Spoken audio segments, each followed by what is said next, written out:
Salve, salve ouvintes e ouvintes do podcast do lado esquerdo do muro. Estamos de volta a mais uma semana. Eu, Marcos Gorenstein e João Miragaia. Fala aí, João, tudo na boa? Fala aí, Marquinhos, beleza? Tamo de volta. Isso aí, 2 semanas. Descansou, João? Descansei, cara. Descansei e trabalhei muito também, tive pesado de trabalho, então é. Mas assim, mas precisava desse tempo aí também para A, trabalhar e também a porque eu acho que folga é pra importante para o cabeça, né? podcast, importante para os ouvintes também. Fala, pô, vamos descansar dessas coisas que esses caras falam o tempo todo. Porra, Uma semaninha. eu Tem, vou te tem falar uns que cobrando aí, umas cinco pessoas apareceram aí, seis, sete, sei lá, nas redes sociais, cobrando aí, cadê o podcast? Quando é que vai chegou, pô, sair? aí. É, na sexta-feira, Meu, pô. Você aqui o não meu, te meu avisou. O meu irmão me mandou uma mensagem, tá conversando com ele, ele falou assim, pô, saiu o podcast semana passada? Aí eu falei assim, pô, a gente avisou no final que semana passada não ia ter, né? Que a gente ia tirar uma folga aí por causa do Peça. Aí ele, pô, eu parei de escutar faltando 15 minutos. Eu falei, tá vendo? Perdeu o finalzinho, cara. Tava lá o anúncio, né? Mas aí Hum. tá tudo resolvido, estamos de volta. Eu fiquei uma semana sem ler notícias, cara. Pô, Mas não teve quase. Eu tentei Pois é, fazer uma mas live que foi um fracasso retumbante, né? O pausa pro café. Eu tive problemas técnicos aqui. Mas enfim, aí a gente teve que. O som começou a falhar, fui tentar consertar e o som acabou. Então, parei no meio. Eu ia dar uma atualização para quem quisesse, ia poder ver o vídeo, mas aí não rolou. Então a gente vai trazer ela para cá. Enfim, e vamos tratar aquele tema aqui. Eram três temas. Um deles já até deixou de ser relevante, né? Que era as negociações de cessar-fogo. Que ai, elas cara. morreram. Tem tanto tempo já, as últimas, que Porra. já, enfim, que já deixou de ser relevante. É, tá triste, tá feia a coisa. Vem cá, cara. Primavera chegou chegando aí, hein, cara. Muito Ramsina, aquele calor infernal, seco demais. Tivesse até uns incêndios por aí, cara. Tá coisa tá. Ontem, pelo menos, foi um calor infernal, hein? Perto da tua casa, né? Teve Aqui é incêndio, mais ou perto, menos perto daí. é Eu estava em verdade. Jerusalém ontem, quarta-feira, né? A gente tá gravando na quinta-feira de noite. Estava em Jerusalém. E aí eu fui voltar para minha casa e eu demorei 4 horas. Putz, 1 hora e 20 só para sair de Jerusalém. O Waze me mandou dar a volta quase lá pelos territórios. porra. Quase saindo de Jerusalém, lá em Jerusalém Oriental, meti no meio dos bairros árabes, para poder pegar a Estrada 1, que é a que vai para Tel Aviv lá de cima, e trocar pela 443, que Pra vai pelos trás. territórios também, É, porque a Estrada 1 estava fechada por causa dos incêndios. exato. Fechou, muito seco, muito calor, fogo. Não vi ninguém acusando incêndio proposital, ninguém falando sobre isso, mas é Ah, deve muito ser calor. Por óbvio, um lado, sempre muito tem, né? calor. Por um lado, muito calor, e por outro lado, ataque de tubarão na praia Enredeira, né? Que é a praia Porra. mais perto aí de Harich, do nosso amigo Henry, onde mora o Henry. Ataque de tubarão em Enredeira. Ali Primeira tem vez, eu acho que essa é a primeira vez nos últimos não sei quantos anos, 50, uma coisa assim, que tem um ataque de tubarão no mar Mediterrâneo. Tem a usina, a usina de termoelétrica, né, que tem Termoelétrica. ali. Isso. Pois é, ela atrai muito, atrai mais tubarões porque ela esquenta mais a água, né? Ela muda a temperatura Hum. da água na região e acaba vindo. Tem vários filmes rolando essa semana aí também, de pessoas na praia brincando entre os tubarões e tudo mais. Eu estava ouvindo também uma especialista no rádio falando que eles não conseguiam entender o motivo, né, do ataque do tubarão, porque ela falou, os tubarões não costumam atacar. Ela falou, eu não tenho como dizer o que aconteceu, a gente não sabe o que aconteceu, mas eles não costumam atacar, deve ter tido alguma coisa aí, enfim, fora do normal. Aí depois eu ouvi um aluno meu que mergulha falando que ele leu uma notícia dizendo que o cara era um mergulhador, que saiu com Uma aquelas mulher, armas. parece uma mulher. Ah, era uma mulher, saiu com, enfim, É, mas estava com aquelas armas, né, não sei se é arpão que chama, enfim. E todo peixe que ela pegava, ela prendia o peixe no cinturão dela. E aí tem exatamente. sangue, o tubarão. É isso? Foi essa a parada mesmo, então? Ah, Exatamente. então. O Ah, tubarão foi pra cima dela porque ela estava cheia de peixe. E ela passou de propósito perto do putz. tubarão. Ah, Ela passou de propósito, porque ela queria ver o tubarão ali. E aí, mal comparando, é que nem você tá tendo uma tormenta elétrica e você entrar no mar com duas barras de ferro apontadas para cima. Tipo, é, assim, a chance de um raio cair na tua cabeça é ínfima. Mas se você se expõe dessa maneira e chama o raio, ele vai cair na tua cabeça. é, Mesma coisa, você vai passar do lado de um tubarão de propósito com um monte de peixe, né? Tipo, ele vai querer comer os peixes, a chance de ele te atacar pode ser, ela aumenta, né? Então não está perigoso. A praia de Israel não está perigosa, pessoal, pode ficar tranquilo aí. Tem muito mais coisa perigosa aqui perto do que a praia. A praia é o lugar menos perigoso do país. O ataque do tubarão foi uma coisa que foi, enfim, Loucura, foi né? totalmente fora do comum. Mas chamou atenção aqui. Tem gente que não tá mais indo à praia por causa disso, tá assustado. O Pô, escândalo, você imagina, o escândalo acontece, né? Aqui no Recife, que o né? pessoal está acostumado com tubarão. Pois Aqui, é. enfim, 50 anos no Mediterrâneo inteiro, eu acho que não tinha um ataque desse, se eu escutei bem. Então, foi cair logo aqui em Redeira, ficou aí pra gente contar a história. Aí, pois é.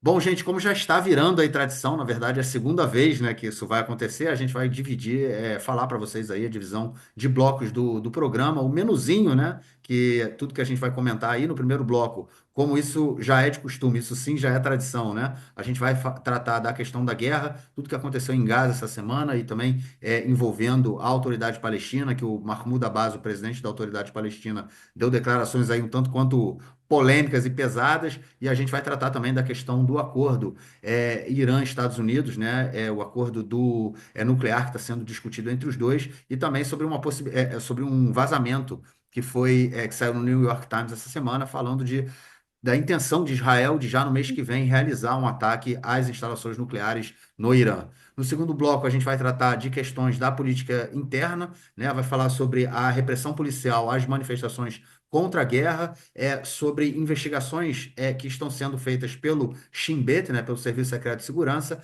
em função de vazamentos de informações secretas que saíram do próprio serviço, né? Da própria instituição e também de um documento que foi protocolado pelo Ronen Bar, que é o chefe do Shin Bet, acusando Netanyahu, né, de um comportamento extremamente complicado assim, durante a sua cadência na relação entre os dois, né? Então, assim, foi um documento bomba que foi protocolado pelo Ronen Bar essa semana no Supremo, e a gente vai falar dele, e também sobre o presidente Herzog, né, o presidente do Estado de Israel, que fez um post, né, nas redes sociais sobre a morte do Papa e depois esse post foi apagado. E a gente vai comentar e explicar direitinho o porquê disso tudo. E no terceiro bloco a gente vai tratar aí de questões do esporte, né, do Apoel Tel Aviv, que venceu o campeonato de basquete nessa semana e também, como já é sim também de costume, dica cultural e a palavra da semana. É isso, então, como você já falou, estamos gravando aí na quinta-feira, dia 24 de abril de 2025, exatamente 10 horas da noite, quando a gente passa para o nosso primeiro bloco, para tratarmos de questões da guerra esta semana.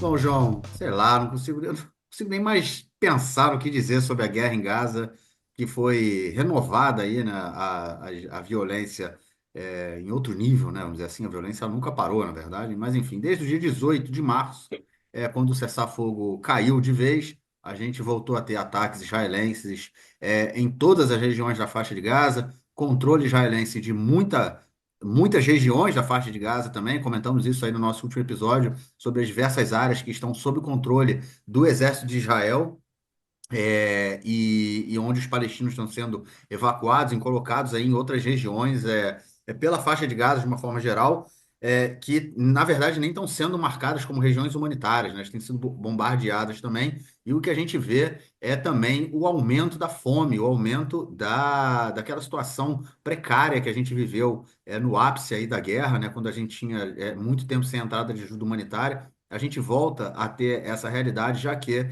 pelo menos antes ainda do dia 18 de março, da guerra ser renovada, Israel já tinha impedido novamente a entrada de ajuda humanitária na faixa de Gaza. Aí a gente vê novamente a fome sendo utilizada para pressionar de alguma forma o Hamas. Pelo menos é essa o discurso que é feito por aqui. E aí, cara, a gente tem essa situação em Gaza, continua se agravando, a gente não tem nenhuma saída apontada aí no futuro próximo, e qualquer debate, e os debates, né, feitos aí pelo cessar-fogo, não avançaram em nenhum momento. Pois é, vou dar aqui um panorama geral, mais ou menos, né? Você deu aqui um pouco, eu vou me estender. A verdade é que Israel tinha, apesar de ter conquistado algumas regiões, especialmente no sul, na região de Rafah, ou Rafah, aí na fronteira com o Egito, Israel tinha diminuído um pouco a intensidade da guerra por uma série de razões. Primeiro, porque houve um progresso, um sinal de progresso nas negociações de cessar-fogo, inclusive na semana passada, no domingo passado, não nessa semana, na semana anterior. O Trump disse que a gente estava próximo a um acordo, mas que ele não aconteceu, como a gente bem sabe, né? E aí o exército israelense diminuiu o ímpeto, acreditando que poderia haver um acordo temporário ali de, enfim, libertação de metade dos reféns, né? Seriam 10 vivos se não me engano, 15 mortos, 15 corpos de reféns.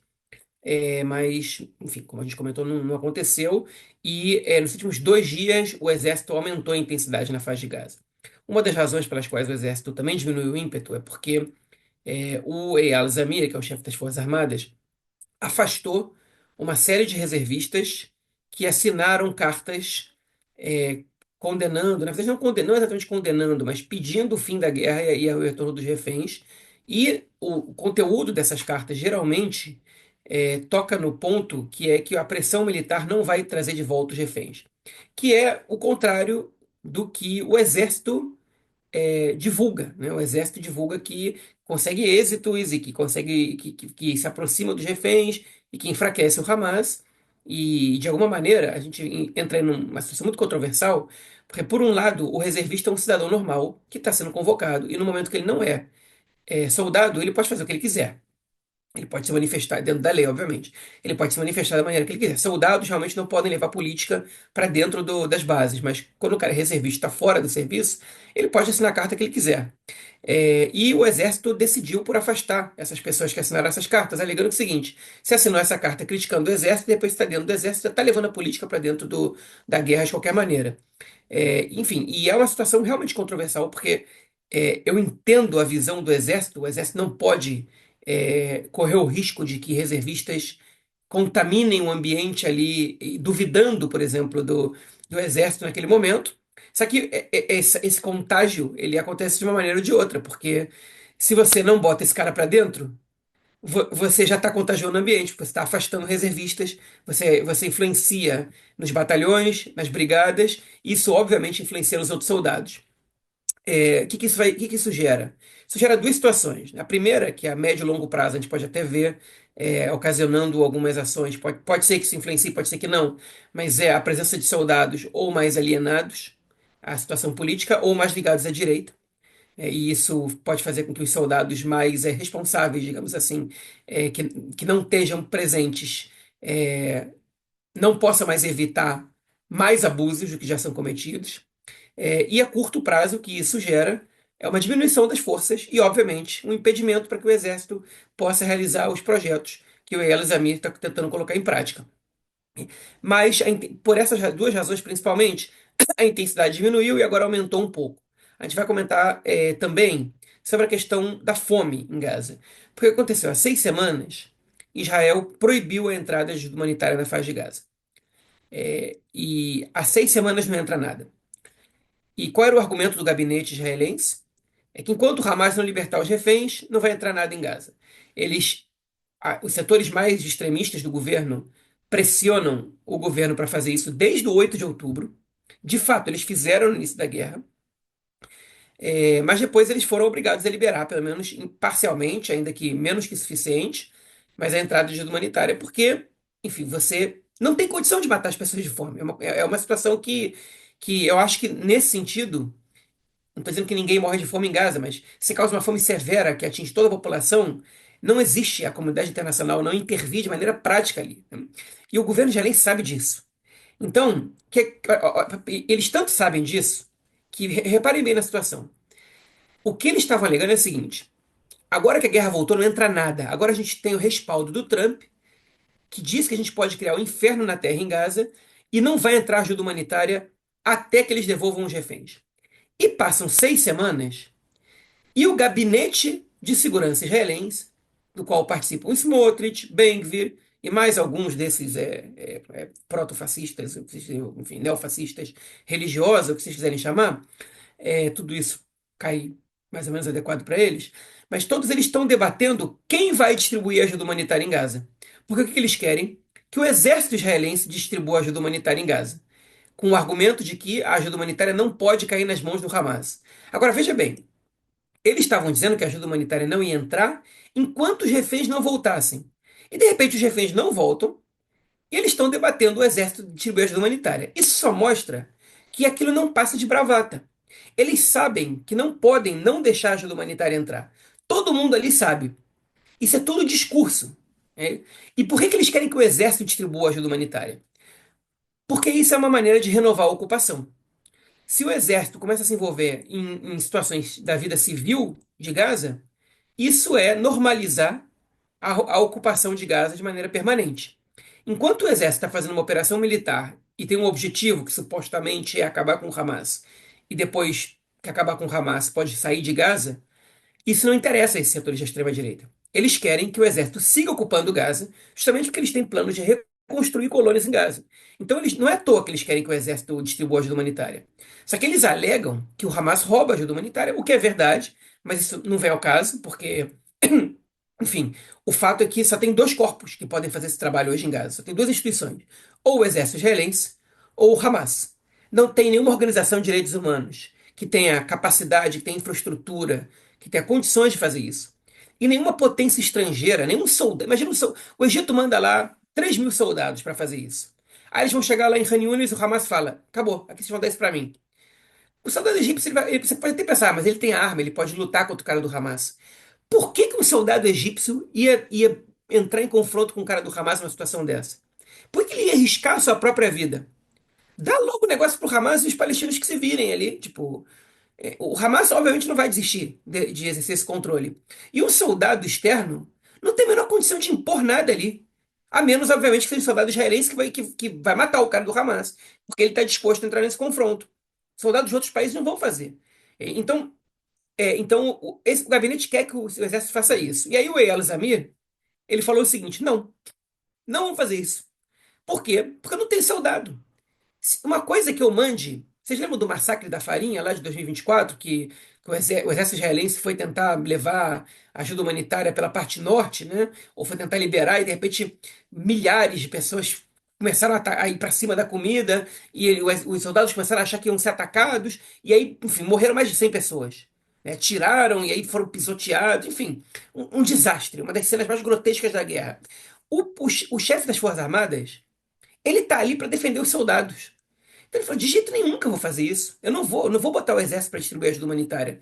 Ele falou: se eu tenho 100.000 soldados a mais, aí eu levo ali um batalhão, sei lá, de 5.000 soldados para fazer a distribuição, porque aí se vem 1.000 palestinos esfomeados, eu tenho 5.000 soldados.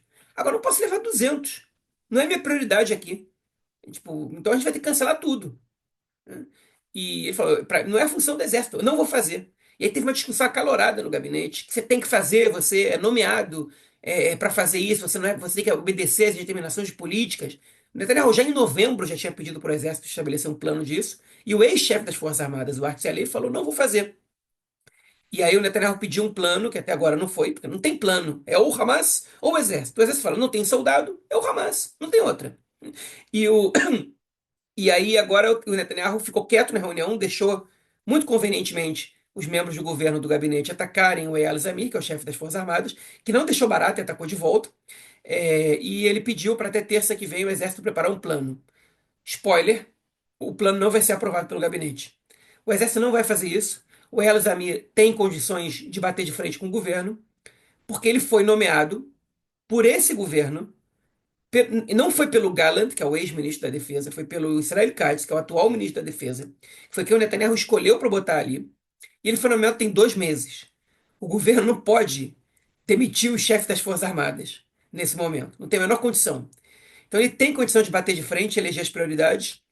E o Netanyahu, para ele, é muito conveniente, porque ele sabe, por um lado, que ele não pode arriscar as vidas dos soldados, porque isso não é popular para ele. Por outro lado, ele também não pode aceitar dar ajuda humanitária para o Hamas. Então ele deixa o governo brigar.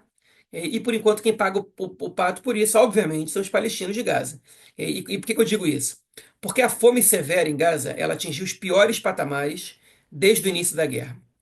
Para ter uma ideia, a gente teve uma pesquisa que foi divulgada agora por algumas organizações ligadas à ONU, que pegaram um apanhado de 91.769 crianças. e avaliou a situação nutritiva delas. Dessas 91.669 crianças, 3.696 estão sofrendo de desnutrição severa. São 4% das crianças examinadas por essas organizações. Isso significa um aumento de 1,5%, na verdade, um aumento de mais que 1,5%, um aumento de 60% em relação ao número que foi avaliado em fevereiro, na verdade, há 2 meses. Ali foram avaliados 83.823 pessoas e 2027 estavam na mesma situação, que eram 2,5%. Ou seja, houve um aumento de 60% no aumento de crianças em estado de desnutrição severa, e quanto mais tempo demorar para entrar ajuda humanitária, pior vai ser a situação. Eu não sei em relação aos adultos, esses são os números que foram divulgados por uma reportagem do Nir Hasson no jornal Haaretz, e é um número bastante preocupante. Além disso, também é importante a gente dizer que a situação em Gaza ela também é problemática do ponto de vista dos desabrigados, né? A gente tem hoje, no mês de março, na verdade, em Gaza, a gente tinha 420 mil habitantes sem casa, sem teto para dormir. Esse número, durante o cessar-fogo, ele era de 250 mil. Então, a situação em Gaza, talvez ela esteja no seu estado mais calamitoso desde o início da guerra. Os bombardeios não são tão pesados como eram em novembro, dezembro de 2023. Não morre tanta gente por dia quanto antes, mas a qualidade de vida em Gaza, ela é a pior desde o início da guerra. Então, essa é uma situação de catástrofe humanitária tremenda. E é curioso que, nesse momento, o Canal 12 estava divulgando a informação de que é muito provável que o Tribunal de Haia retire os pedidos de prisão preventiva contra o Netanyahu e o Yoav Gallant, devido a um apelo que o governo israelense fez, levando alguns fatos e mostrando que as investigações sobre o que acontece em Gaza são feitas, que já é um país democrático, e aparentemente o tribunal, segundo informações do Canal 12, vai atender, tem muita chance de atender essa demanda. Nada me leva a crer que não tem nenhuma influência do governo Trump, que sancionou o procurador Karim Khan, mas a gente não sabe exatamente as razões, isso pode ter influenciado, eu não sei se o Karim Khan tem alguma ingerência nisso. Hein? E as últimas informações que a gente escutou sobre o cessar-fogo era que o Egito está assumindo o lugar do Catar como principal intermediário. O Catar não sumiu totalmente, mas o Catar perdeu legitimidade depois que foi exposta a relação do Catar com membros do governo israelense. Finalmente, né, o Egito conseguiu uma certa legitimidade, uma certa autoridade para poder tentar negociar. O Egito construiu propostas, só que as propostas do Egito elas se baseiam em confiança. E o Hamas não confia no Netanyahu. Porque o último acordo, o Netanyahu simplesmente não levou a sério a etapa de que os dois lados tinham que negociar um cessar-fogo definitivo. E o Hamas diz que não faz nenhum acordo que não tenha garantias objetivas com participação do Conselho de Segurança da ONU. O que isso quer dizer? Que o Hamas quer que o Conselho de Segurança da ONU retifique o cessar-fogo duradouro. Qual é a chance disso acontecer agora no governo Trump? Eu acho que muito, muito pequenas. Muito próximas de zero, se não zero. Então a gente fica aí, à mercê da pressão que o Trump pode fazer no Netanyahu, que por enquanto não parece que é o que vai acontecer, porque daqui a pouco a gente vai falar sobre esse tema. As atenções do Trump no Oriente Médio saíram da região do Levante, né, de Israel e a faixa de Gaza, e passaram para o Irã. Também saiu hoje no Canal 12 uma reportagem do jornalista Yoad Helmo, que é o repórter especialista em assuntos árabes, que destacou que nas últimas semanas saíram de Gaza, né, fugiram de Gaza, 36 mil pessoas, que é um número que está de pessoas que conseguiram sair, que Israel permitiu a sua saída. Por mais que no discurso Israel tenha apoiado o plano do Trump, né, de limpeza étnica, de expulsão dos palestinos de Gaza, na prática Israel só permite que saiam pessoas que têm dupla nacionalidade, que tenham problemas médicos sérios para ser atendidos em outros países, ou que tenham conseguido um visto, que é uma coisa muito difícil de conseguir hoje em dia em Gaza. E mesmo assim, nas últimas semanas, 36 mil pessoas saíram. 36 mil cidadãos de Gaza, a maioria, 34 mil deles, pela passagem de Rafah, 2 mil cruzando a fronteira com Israel e saíram pelo aeroporto Ramon, que é o aeroporto que fica próximo a Eilat, cidade mais ao sul de Israel. Que países receberam esses moradores de Gaza? Principalmente o Egito, a Jordânia, os Emirados Árabes e a Romênia, e alguns países da União Europeia também. Então, se Israel não está facilitando a saída, e essas pessoas saíram, tá bom, isso é realmente migração voluntária. É essa que, frente ao que a gente acabou de falar sobre a situação da fome da destruição, da quantidade de desabrigados, fica difícil de falar em qualquer coisa chamada voluntária ali, né? Enfim, eu acho que se eu tivesse essa situação, eu também estaria louco para sair dali. Se meus filhos estivessem comigo, mais ainda. Acho que é a mesma coisa você perguntar para, enfim, para alguém de uma situação de extrema pobreza numa favela, se ela tem interesse em sair dali para ir para outro país. Ainda que ela não saiba como vai ser uma favela que está sendo disputada, que tem guerra entre traficante e milícia, enfim, isso é ainda mais leve do que a guerra aqui, né? Porque não tem bombardeio aéreo, né? Não tem esse tipo de coisa. Tem até helicóptero, mas aqui tem, acho que é um pouquinho mais pesado, né?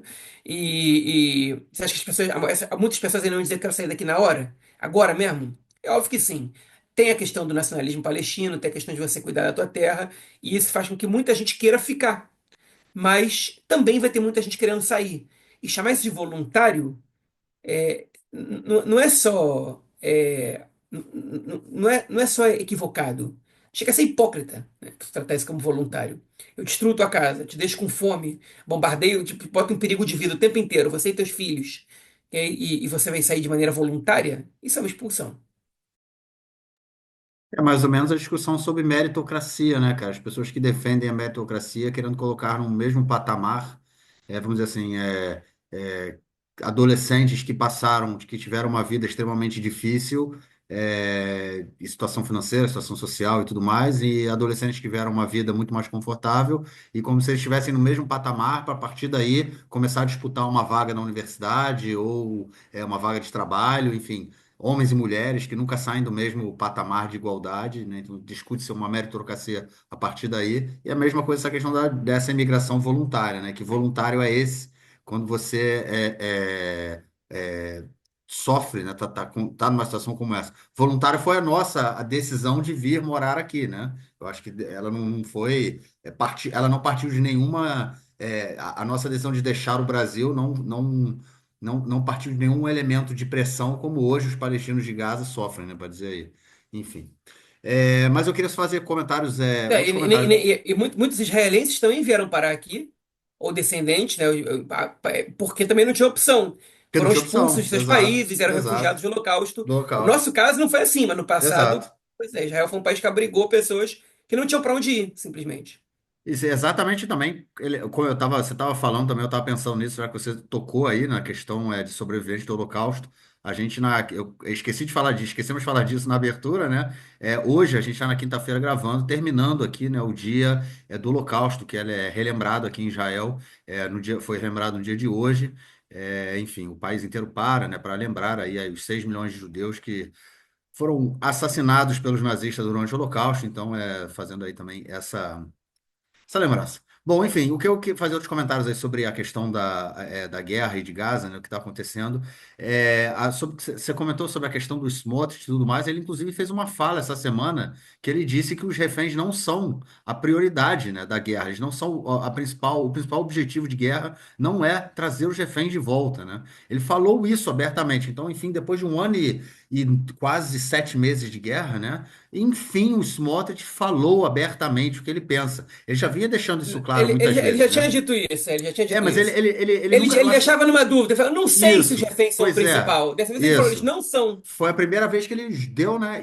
Cara, o que me deixa assim, pô, enojado é ver esses caras todos, inclusive o Netanyahu, né? Todo mundo sempre, né? O tempo todo com aquele símbolozinho amarelo, né? A fita amarela que representa a campanha pela libertação dos reféns, desde o início da guerra, né? Pô, vejo esses caras usando esse broche, né? Esse símbolo, pô, me dá um enjoo, cara, um nojo. Pô, meu amigo, você diz que os reféns não são a prioridade. Cidadãos israelenses, né? Enfim, aquela questão toda não são a prioridade para você e você ainda usa, tem a coragem de usar um símbolo, né, que é o símbolo da campanha pela libertação, é muita canalice. Mas, enfim, o Smotrich deixou isso claro essa semana.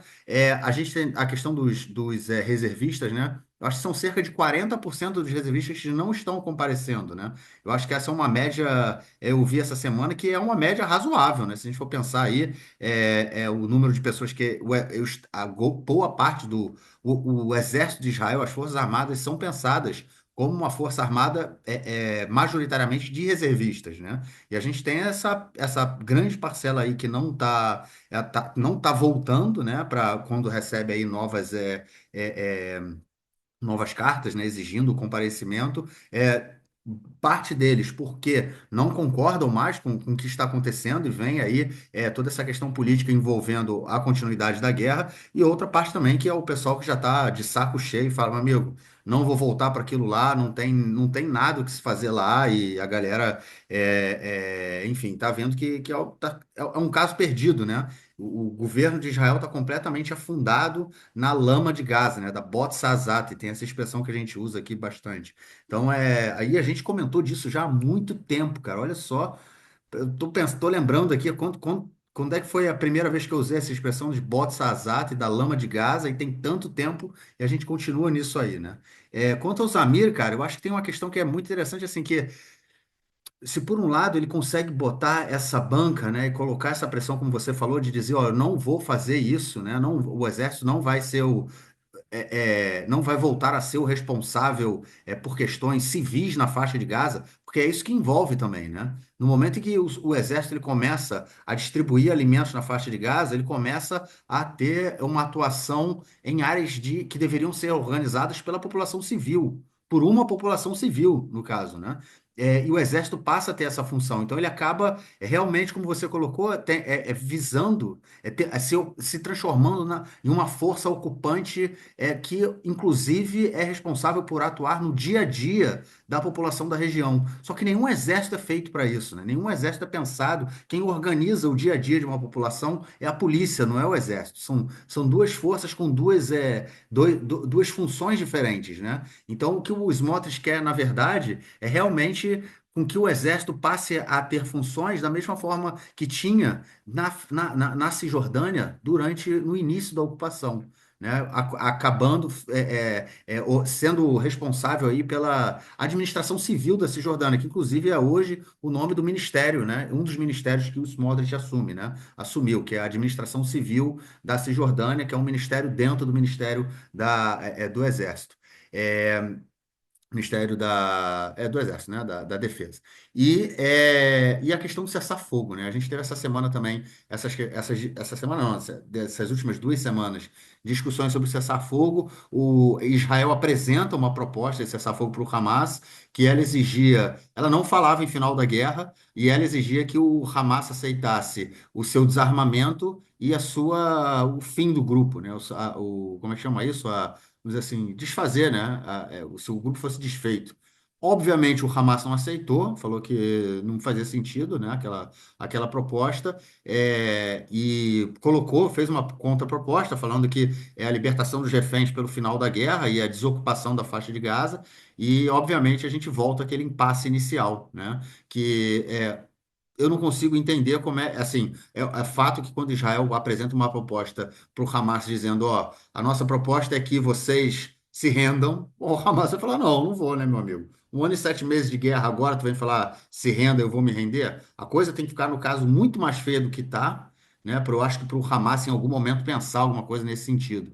Mas eu acho que, como as coisas estão acontecendo agora, eu não vejo isso acontecendo. Então, era fato que, quando o governo de Israel apresenta uma proposta, eles sabem que o Hamas, obviamente, não vai aceitar, e o Hamas sabe também que no momento que eles apresentam uma proposta exigindo do governo de Israel o fim da guerra pela troca dos reféns, que os reféns sejam soltos, e a guerra termine, eles sabem também que o governo de Israel não vai aceitar, porque eles não podem aceitar, porque, enfim, quanto mais essa guerra se mantém, mais atinge aí os interesses do Netanyahu. Isso aí, nossos ouvintes estão carecas como eu de saber. E aí, o Zamir, apesar de fazer esse enfrentamento do governo, ele, por outro lado, ele tem uma linha militar completamente diferente da linha, não completamente diferente, mas em alguns aspectos diferentes, da linha que tinha o ex-chefe do Estado-Maior, né? Porque o Zamir, ele, assim, a guerra já volta com ele, né? Ele já era o novo chefe do Estado-Maior quando a guerra voltou no dia 18 de março, e voltou numa intensidade grande, né? Apesar da gente não ouvir muito o que está acontecendo aqui, né? Tem tido bombardeios pesados à faixa de Gaza. Basicamente todo dia, eu estava vendo hoje que hoje, no dia de hoje, foram pelo menos 50 mortos. E a gente tem mortos, assim, uma média muito alta todos os dias, desde o dia 18 de março. Então, assim, e ele tipo, assume essa linha dura, né? Eu acho que o chefe do Estado-Maior antigo, né? É, ele tinha o Arts Alev, né? Ele estava numa linha não tão dura em relação à guerra. O Zamir ele tá tendo uma postura muito mais agressiva.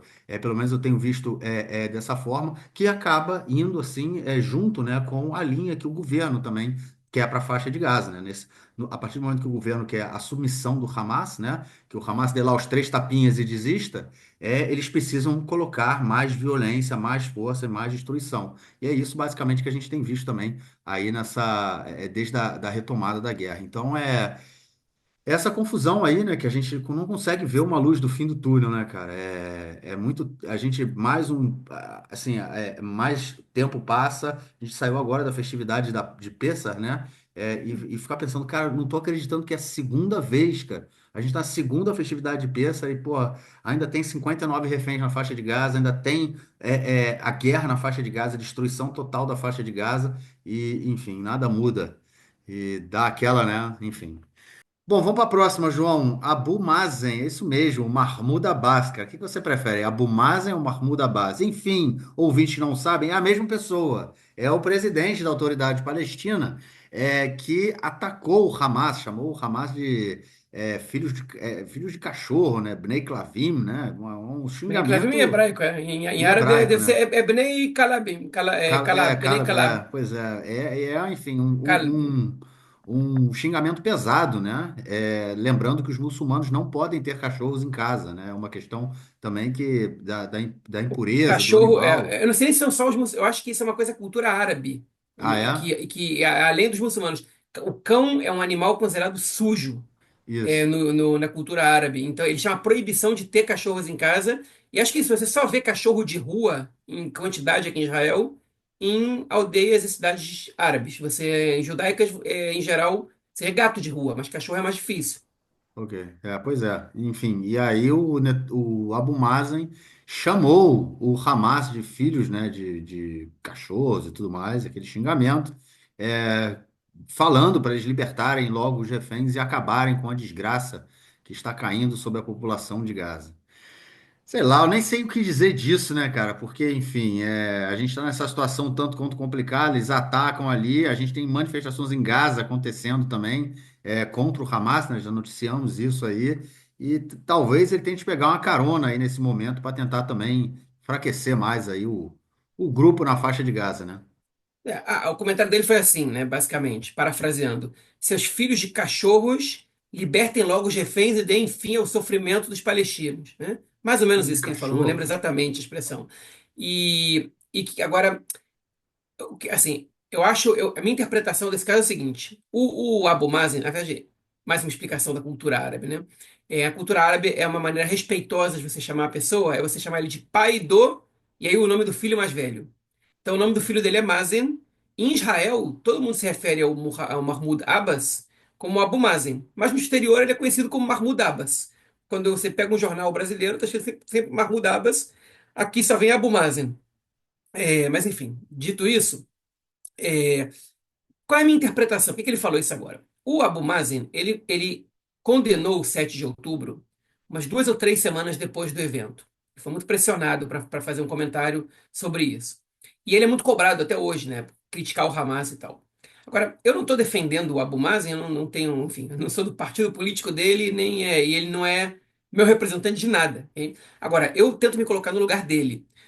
Ele vendo os palestinos sendo mortos em Gaza, é óbvio que ele não vai. A prioridade dele não é criticar o Hamas, a prioridade dele é atacar Israel. Até porque se ele vira um personagem que vai culpar o Hamas pela morte dos palestinos, ele vai começar a ser visto como traidor pela própria população palestina. Então é óbvio que ele não vai se esforçar. A luta dele é contra Israel, também é contra a ocupação. Ele vive a ocupação, ele representa uma população que está sob sua ocupação. Não dá para esperar dele nada diferente disso, né? Se eu fosse palestino, eu esperaria dele que ele defenda os palestinos. E atacar o Hamas é uma maneira de defender os palestinos? É também, mas dentro da sociedade palestina as coisas são muito diferentes do que são do que é para o resto do mundo e principalmente aqui dentro de Israel. Se ele fez esse comentário agora, ele foi muito pressionado para fazer. Essa é a minha visão.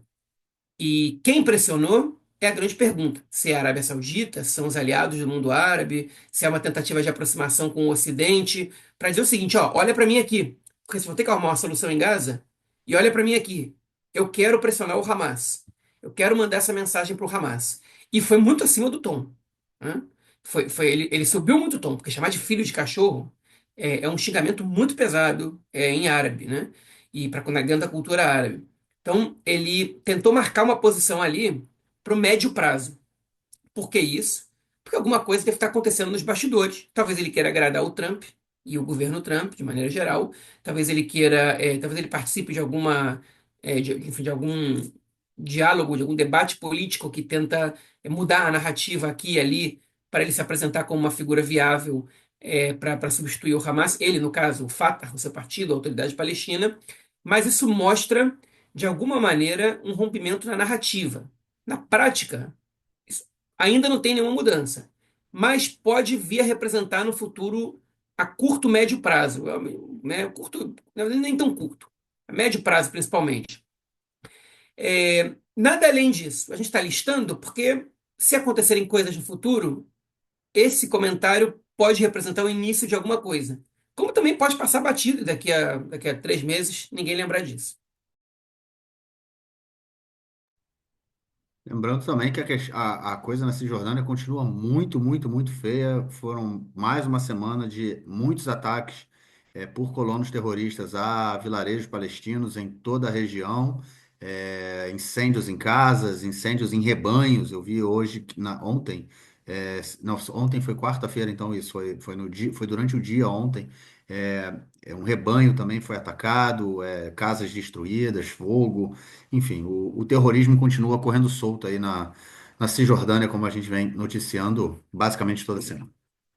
É isso, vamos então para a última notícia do bloco, João, porque no primeiro mandato aí do governo Trump, né, o Netanyahu convenceu, depois de muita pressão, o governo americano a deixar o acordo que estava sendo feito aí com o Irã, por toda a questão aí da questão nuclear iraniana, né, da pesquisa, do enriquecimento de urânio e tudo mais. Durante o governo Biden, a coisa continuou meio meia bomba. A União Europeia não tinha deixado a discussão, né, do acordo nuclear. E agora, quando o Trump volta ao governo, ele simplesmente volta às negociações com o Irã. Depois de muita pressão, a gente teve no último mês aí o envio de muita força militar americana para a região aqui do Golfo Pérsico, né? E aí então começam as negociações com o Irã por um novo acordo nuclear. E junto a tudo isso surge a notícia, é vazada a notícia no New York Times, na verdade, de que Israel estava é, pensando já, programando, já organizando um ataque ao Irã, às instalações nucleares do Irã, já no mês que vem. É isso aí, maio. Só que, ao que tudo indica, o governo americano falou: segura aí, isso não vai acontecer agora. A gente está buscando esse acordo. E aí, cara, mais um tapa na cara do governo americano no Netanyahu, cara. E aparentemente foi para isso que o Trump chamou o Netanyahu há 3 semanas para ir para Washington, né? Que ele, ele teve que ir direto da Hungria, não teve nem parada em Israel para ir para lá, porque o Trump queria tornar isso público, e chamou o Netanyahu lá. Também, obviamente, o Trump gosta de humilhar os aliados para mostrar também um recado interno, né, para a própria população americana, que ele quer mostrar para a população americana que quem manda é ele em todos os lugares do mundo. E ele mostra isso humilhando os aliados mais do que os inimigos, porque os inimigos ele não consegue humilhar da forma como ele consegue fazer com os aliados que dependem dos Estados Unidos, como é o caso, por exemplo, de Israel. É, e em Israel há um receio muito grande de que acordo vai ser feito, porque Israel quer que o Irã abandone o projeto nuclear. Aparentemente, eu não sei o Netanyahu, mas o governo israelense, o governo não, o Estado em geral, as instituições israelenses que cuidam disso, inclusive o próprio Mossad, a inteligência militar, eles não confiam no Irã para que o Irã tenha um projeto nuclear, que não tem a ver só com a bomba, com as armas nucleares. Eles querem o desmonte de todo o projeto. E isso vai do lado oposto do que O mundo inteiro está fazendo, o mundo inteiro está investindo em energia nuclear ultimamente. Porque é uma energia que não interfere no aquecimento global como as de queima de carbono. Em Israel, inclusive, eles tratam a energia nuclear como um tipo de energia verde. E é óbvio que ela tem um impacto gigantesco no meio ambiente, isso se desconsiderando os acidentes nucleares que já aconteceram. Mesmo quando não tem acidente, você tem um impacto grande no meio ambiente, mas é menos ruim, na visão de muitas pessoas, do que, por exemplo, a energia por queima de carvão, ou de petróleo, ou de gás, né, e etc. E, enfim, o Irã, assim como outros países do mundo, estão investindo em energia nuclear. E os Estados Unidos, aparentemente, estão negociando somente o desmonte do uso da energia nuclear na verdade, do reator nuclear para a produção de armamento. E isso deixa Israel muito preocupado. E aí, no meio dessa questão toda, de repente vaza a informação de que Israel estava planejando atacar o Irã há mais ou menos um mês e os Estados Unidos abortaram o ataque. Isso quer dizer o quê? Que vocês não vão atacar porque a gente está negociando com o Irã um acordo nuclear. E o que isso significa? Eu acho que, muito provavelmente, quem vazou essa informação foi o próprio governo americano, que é uma forma de pressionar o Irã a ceder às demandas deles. Olha só, Israel quer atacar. A gente evitou que eles atacassem. Façam um acordo se vocês não quiserem ataque. Né? O ataque de Israel ao Irã, ele não interessa a ninguém no Oriente Médio inteiro. A Arábia Saudita não quer esse ataque. Os Emirados Árabes não querem esse ataque. O Catar não quer esse ataque. A Jordânia não quer. O Egito não quer. Os Estados Unidos não querem. Ninguém quer esse ataque. Porque vai sobrar para todo mundo. O Irã, inclusive, ameaçou os países da região dizendo o seguinte: ó, se algum ataque sair do território de vocês, ou se Israel usar, mesmo que de maneira ilegal e sem a permissão, o território de vocês para atacar a gente, vocês vão ser alvo. Essa foi a mensagem que o Irã mandou para esses países. A gente vai considerar que vocês são cúmplices. Ninguém quer esse ataque. A única parte razoavelmente interessada nisso é Israel. Por que eu digo razoavelmente? Porque eu acho que Israel ainda não decidiu ainda que quer fazer esse ataque. Ou talvez ainda não tenha força para isso. É, Principalmente por causa das consequências, obviamente, que esse ataque poderia causar também dentro de Israel. Ainda que não tenha mais o Hezbollah fortalecido que nem antes, você desencadeia uma guerra, uma guerra muito mais pesada do que a gente viu até agora, muito mais difícil de ser lutada. E o Trump, que mostrou até agora que não está muito afim de se meter em guerra, é, ele pode dar um respaldo, mas se vira aí. Né? Se vira vocês aí com o Irã e você paga um preço por isso. Para Israel seria muito mais cômodo se os Estados Unidos atacassem o Irã. E Israel tivesse somente que se defender. Então, o que está acontecendo agora é que a gente pode estar perto de um acordo que é muito parecido com o acordo que o Obama fez com o Irã, que o Trump criticou, que o Trump saiu dele. Pode ser que o Trump esteja reconstruindo esse mesmo acordo e se aproximando do Irã. E isso casa muito com a posição também da Arábia Saudita. A Arábia Saudita também se reaproximou do Irã ultimamente. Parece que a Arábia Saudita entendeu que dentro do Oriente Médio, dentro do contexto atual, não sei se vale a pena tanto assim essa relação com Israel por um bloco anti-Irã. Talvez seja melhor se aproximar do Irã e transformar o Irã de um inimigo num aliado, Eles ou pelo reabriram menos embaixadas, uma não posição foi? neutra. Reabriram a embaixada já tem mais de um Isso. ano. Não, e não só isso, a Arábia Saudita permitiu a iranianos fazer a imigração a Meca, a peregrinação a Meca. Né? Então, isso, enfim, tudo isso são sinais de que Israel perdeu força na diplomacia estrangeira. E esse acordo com o Irã ele pode estar mais próximo do que a gente pensava. Se eu fosse apostar agora, eu apostaria que esse acordo vai sair. E ele vai demorar, não é um acordo que vai sair em 2 semanas. Demora, né? Tem muita coisa para ser negociada aí.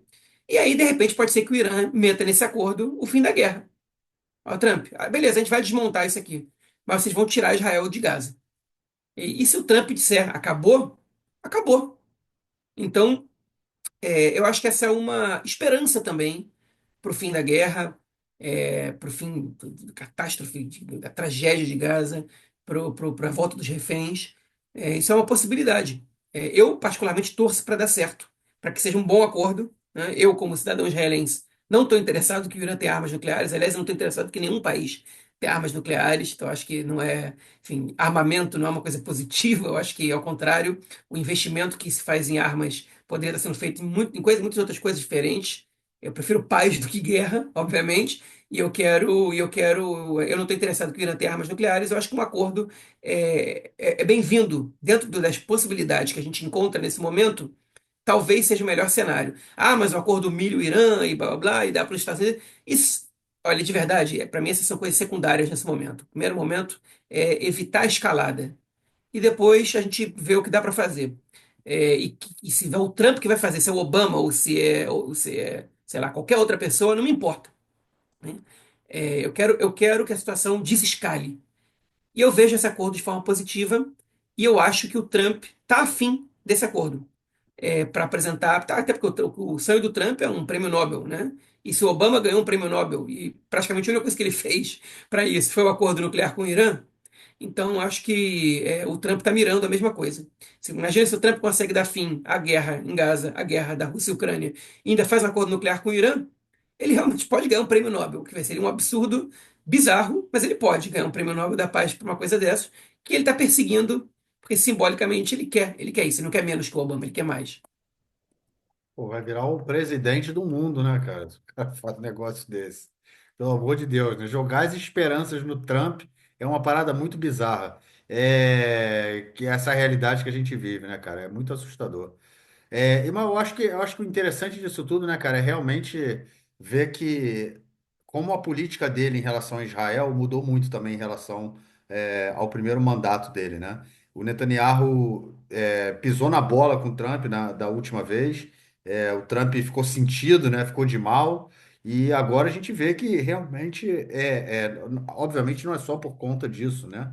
Que o Trump está fazendo e se vingando do Netanyahu. Tem a ver, óbvio, com toda a certeza, em função da política, né, do próprio governo. Mas a gente vê que a relação entre Trump e Netanyahu do primeiro mandato do Trump e a relação agora é completamente diferente, né? São dois momentos distintos em que a relação entre os dois também está muito diferente. E o Trump mostra aí uma completa, vamos dizer assim, independência e autonomia que eu acho que o Netanyahu talvez não esperasse, né? Eu acho que ele achava que o Trump estaria um pouco mais próximo dele, por conta de toda a questão da comunidade evangélica, que são apoiadores do Trump e tudo mais.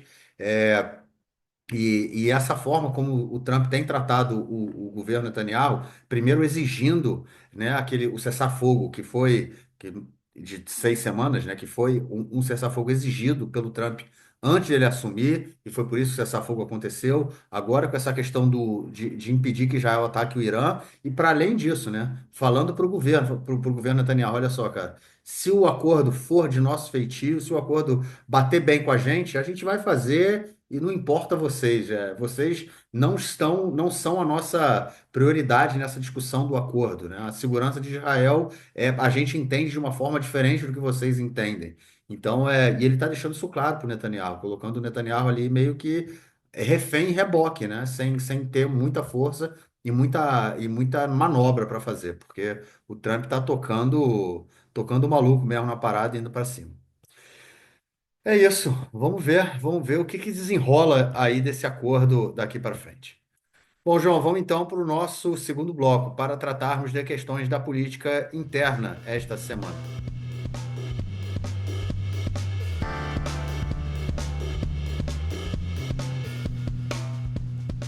Bom, João, a questão da democracia interna continua a todo vapor. A gente tem escândalos atrás de escândalos, com uma questão quase semanal, né? Vazamentos e escândalos. Eu acho que toda semana está acontecendo. Daqui a pouco a gente poderia fazer um podcast só de escândalos. E ia ter anúncio, ia ter notícia para fazer. E essa semana a gente teve, enfim, teve mais escândalo, mas não vamos falar dele no momento. A gente vai falar sobre justamente essa questão da democracia, já que a liberdade de expressão, ela começa a ser coibida em níveis um pouco mais elevados. Essa semana, manifestantes foram presos em Haifa por protestar, né, contra a guerra, pelo fim da guerra, defendendo o fim da guerra, e o movimento Omdim Be'achad, né, o Standing Together, eles foram proibidos de levar material para manifestações, lembrando que eles levam muitas vezes materiais com fotos de crianças de Gaza, que foram mortas em ataques israelenses, com a foto delas e os nomes, e a polícia simplesmente, por conta, né, dessa atividade que eles fizeram, a polícia agrediu manifestantes e impediu que esse tipo de material fosse levado a outras manifestações no futuro. Não é isso, né, João? Eu estava lendo essa semana, eu estava escrevendo um artigo, um texto, e eu estava lendo essa semana um, um ensaio que foi escrito pelo Echial Leibovitz, né, o filósofo judeu aí que já na década de 60, um pouco mais de um ano depois do início da ocupação, em 68, ele escreveu um ensaio falando sobre a ocupação e fazendo, foi uma parada meio, uma previsão mais ou menos que o cara fez, né? Na verdade, assim, não gosto de chamar de previsão, foi uma leitura muito correta da realidade que ele teve, mostrando, falando o que poderia ser o futuro do Estado de Israel, e a gente vê basicamente isso acontecendo hoje, que vamos dizer assim, a entrada, né, da ocupação em Israel, ou seja, as leis, né, que são aplicadas contra a população palestina na Cisjordânia, né, e aí eu colocando leis que são aplicadas contra, né, enfim, a população palestina na Cisjordânia, hoje em dia, elas também começam serem aplicadas aqui dentro de Israel, diminuindo a democracia, diminuindo a liberdade de expressão, a liberdade de manifestação, e tudo mais. E a gente vê isso avançando aí a passos largos, principalmente nesse período de guerra, onde está tudo muito mais acirrado, né? Pois é, a polícia, ela toma decisões ilegais, que inclusive vão contra determinações judiciais, né? Primeiro, numa manifestação em Haifa, aconteceu há mais ou menos 10 dias, de 20 e poucas pessoas, 30 e poucas pessoas, começou a prender os manifestantes porque estavam pedindo o fim da guerra. Mais de 20 pessoas foram presas. Depois foram soltas, mas a polícia dispersou, as pessoas fugiram, eles foram atrás para prender os manifestantes. Você não pode protestar pelo fim da guerra em Israel. Você pode protestar pela volta dos reféns. Mesmo assim, você corre o risco de apanhar. Pelo fim da guerra, você não pode. E agora, nessa última, o Standing Together recebeu um documento da polícia dizendo o seguinte: vocês não podem levar fotos de crianças palestinas, não podem falar em genocídio, e alguma coisa mais que eu não me lembro. Era na cartilha de proibições. Eles chamaram a imprensa, mostraram o documento que eles receberam. Não sei se o Standing Together comprou a briga, mas a gente vê em que nível está a polícia israelense. Descumprindo ordem judicial, limitando a liberdade de expressão, que não é tarefa da polícia fazer isso, alegando que isso afeta a segurança nacional, né? Que é um absurdo. É simplesmente um absurdo. Na Guerra do Vietnã, nos Estados Unidos, você podia fazer protesto pedindo o fim do massacre dos vietnamitas na guerra. Você podia fazer isso. E aqui em Israel, hoje em dia, você não pode pedir o fim do massacre dos palestinos em Gaza. Isso é o que o país está se transformando a passos largos nos últimos tempos. Isso é gravíssimo. Eu não sei como é que não está todo mundo falando sobre um negócio desse agora. Na verdade, eu sei como, né? Em situação de guerra, você cria uma situação de ufanismo bizarra e a população não se identifica com as perdas do outro lado, ou relativiza, ou ignora, ou até gosta. Tem aquele setor que até gosta. E a polícia faz isso e todo mundo fica quieto. E aqueles democratas lá do centro, né, aqueles liberais democratas que estão brigando pela democracia, nessas horas não dão um pio, né? Enfim, e aí, quando chegar em cima deles, aí eles vão chorar. Cara, em relação a isso, pô, basicamente toda vez que eu estou em manifestação, e eu vejo, né, o pessoal do bloco anti-ocupação, né, que, enfim, é onde eu costumo parar nas manifestações, já falei aqui várias vezes, né, as manifestações, assim, elas falam pelo fim da guerra por conta dos reféns, né? Mas nada impede que a guerra volte, né? Ninguém que se coloca ali contra a grande maioria das pessoas, né? Numa possível volta da guerra, depois que os reféns estiverem de volta aqui em Israel, né? E tem esse bloco, o Gush Neged Kibush, né? O bloco anti-ocupação, que é um bloco que tem uma perspectiva diferente, né? Além de questionar a democracia já por conta da ocupação e fazer também essa discussão de o fim da guerra pelo fim da guerra, né? E não só por conta que os reféns têm que voltar, a guerra tem que acabar, porque a guerra tem que acabar, e a volta dos reféns é uma consequência disso, né? É assim que eu vejo, pelo menos, a guerra tem que acabar, não tem jeito. É, e aí Sempre, todo final de semana, quando eu tô lá, e aí o pessoal tá com, a gente fica segurando as faixas e cartazes, né, dizendo pelo fim da guerra, fim da ocupação, sem democracia e ocupação, sempre passam pessoas que estão ali na manifestação também, pessoas que estão, no caso, vão somente às manifestações das famílias dos reféns, ou a manifestações contra a democracia, pela democracia, porém até aqui, né? Desde que seja democracia dentro da linha verde. Então e passam xingando, passam falando, vocês são traidores e tudo mais, não sei o quê. Aquele papo de sempre. Então, essa questão aí da polícia, eu acho que tem esse elemento, né? Mais uma vez a gente vê a polícia assumindo papéis que seriam, vamos dizer assim, no momento que a gente vê a polícia atuando dessa forma, é muito fácil da gente entender, de pensar, pelo menos para mim, é muito fácil pensar de que isso pode ter sido uma ordem dada pelo Ben-Gvir, né? Quando, ó, vai lá e não deixa. Eu acho que é muito factível que isso tenha sido uma ordem dele. Por outro lado, eu também entendo que pode ser, é possível também, também é factível que a polícia simplesmente tenha feito isso sem que o ministro precisasse pedir, sabendo que seria isso que o ministro gostaria que a polícia fizesse, né? Ou seja, a gente já sabe o que o ministro vai fazer, vai pedir, gostaria, vamos fazer antes então. Então é isso aí, né? É a repressão aumentando, a ocupação entrando aqui dentro de Israel. Eles dizem também não só da questão de segurança nacional, eles falam também a ordem pública, né? Você levantar cartazes pelo fim da guerra, ou falando que toda criança palestina morta em Gaza também tem um nome, também tinha uma história e família. Isso também perturba, né? Disturba a ordem pública. E aí é proibido de acontecer.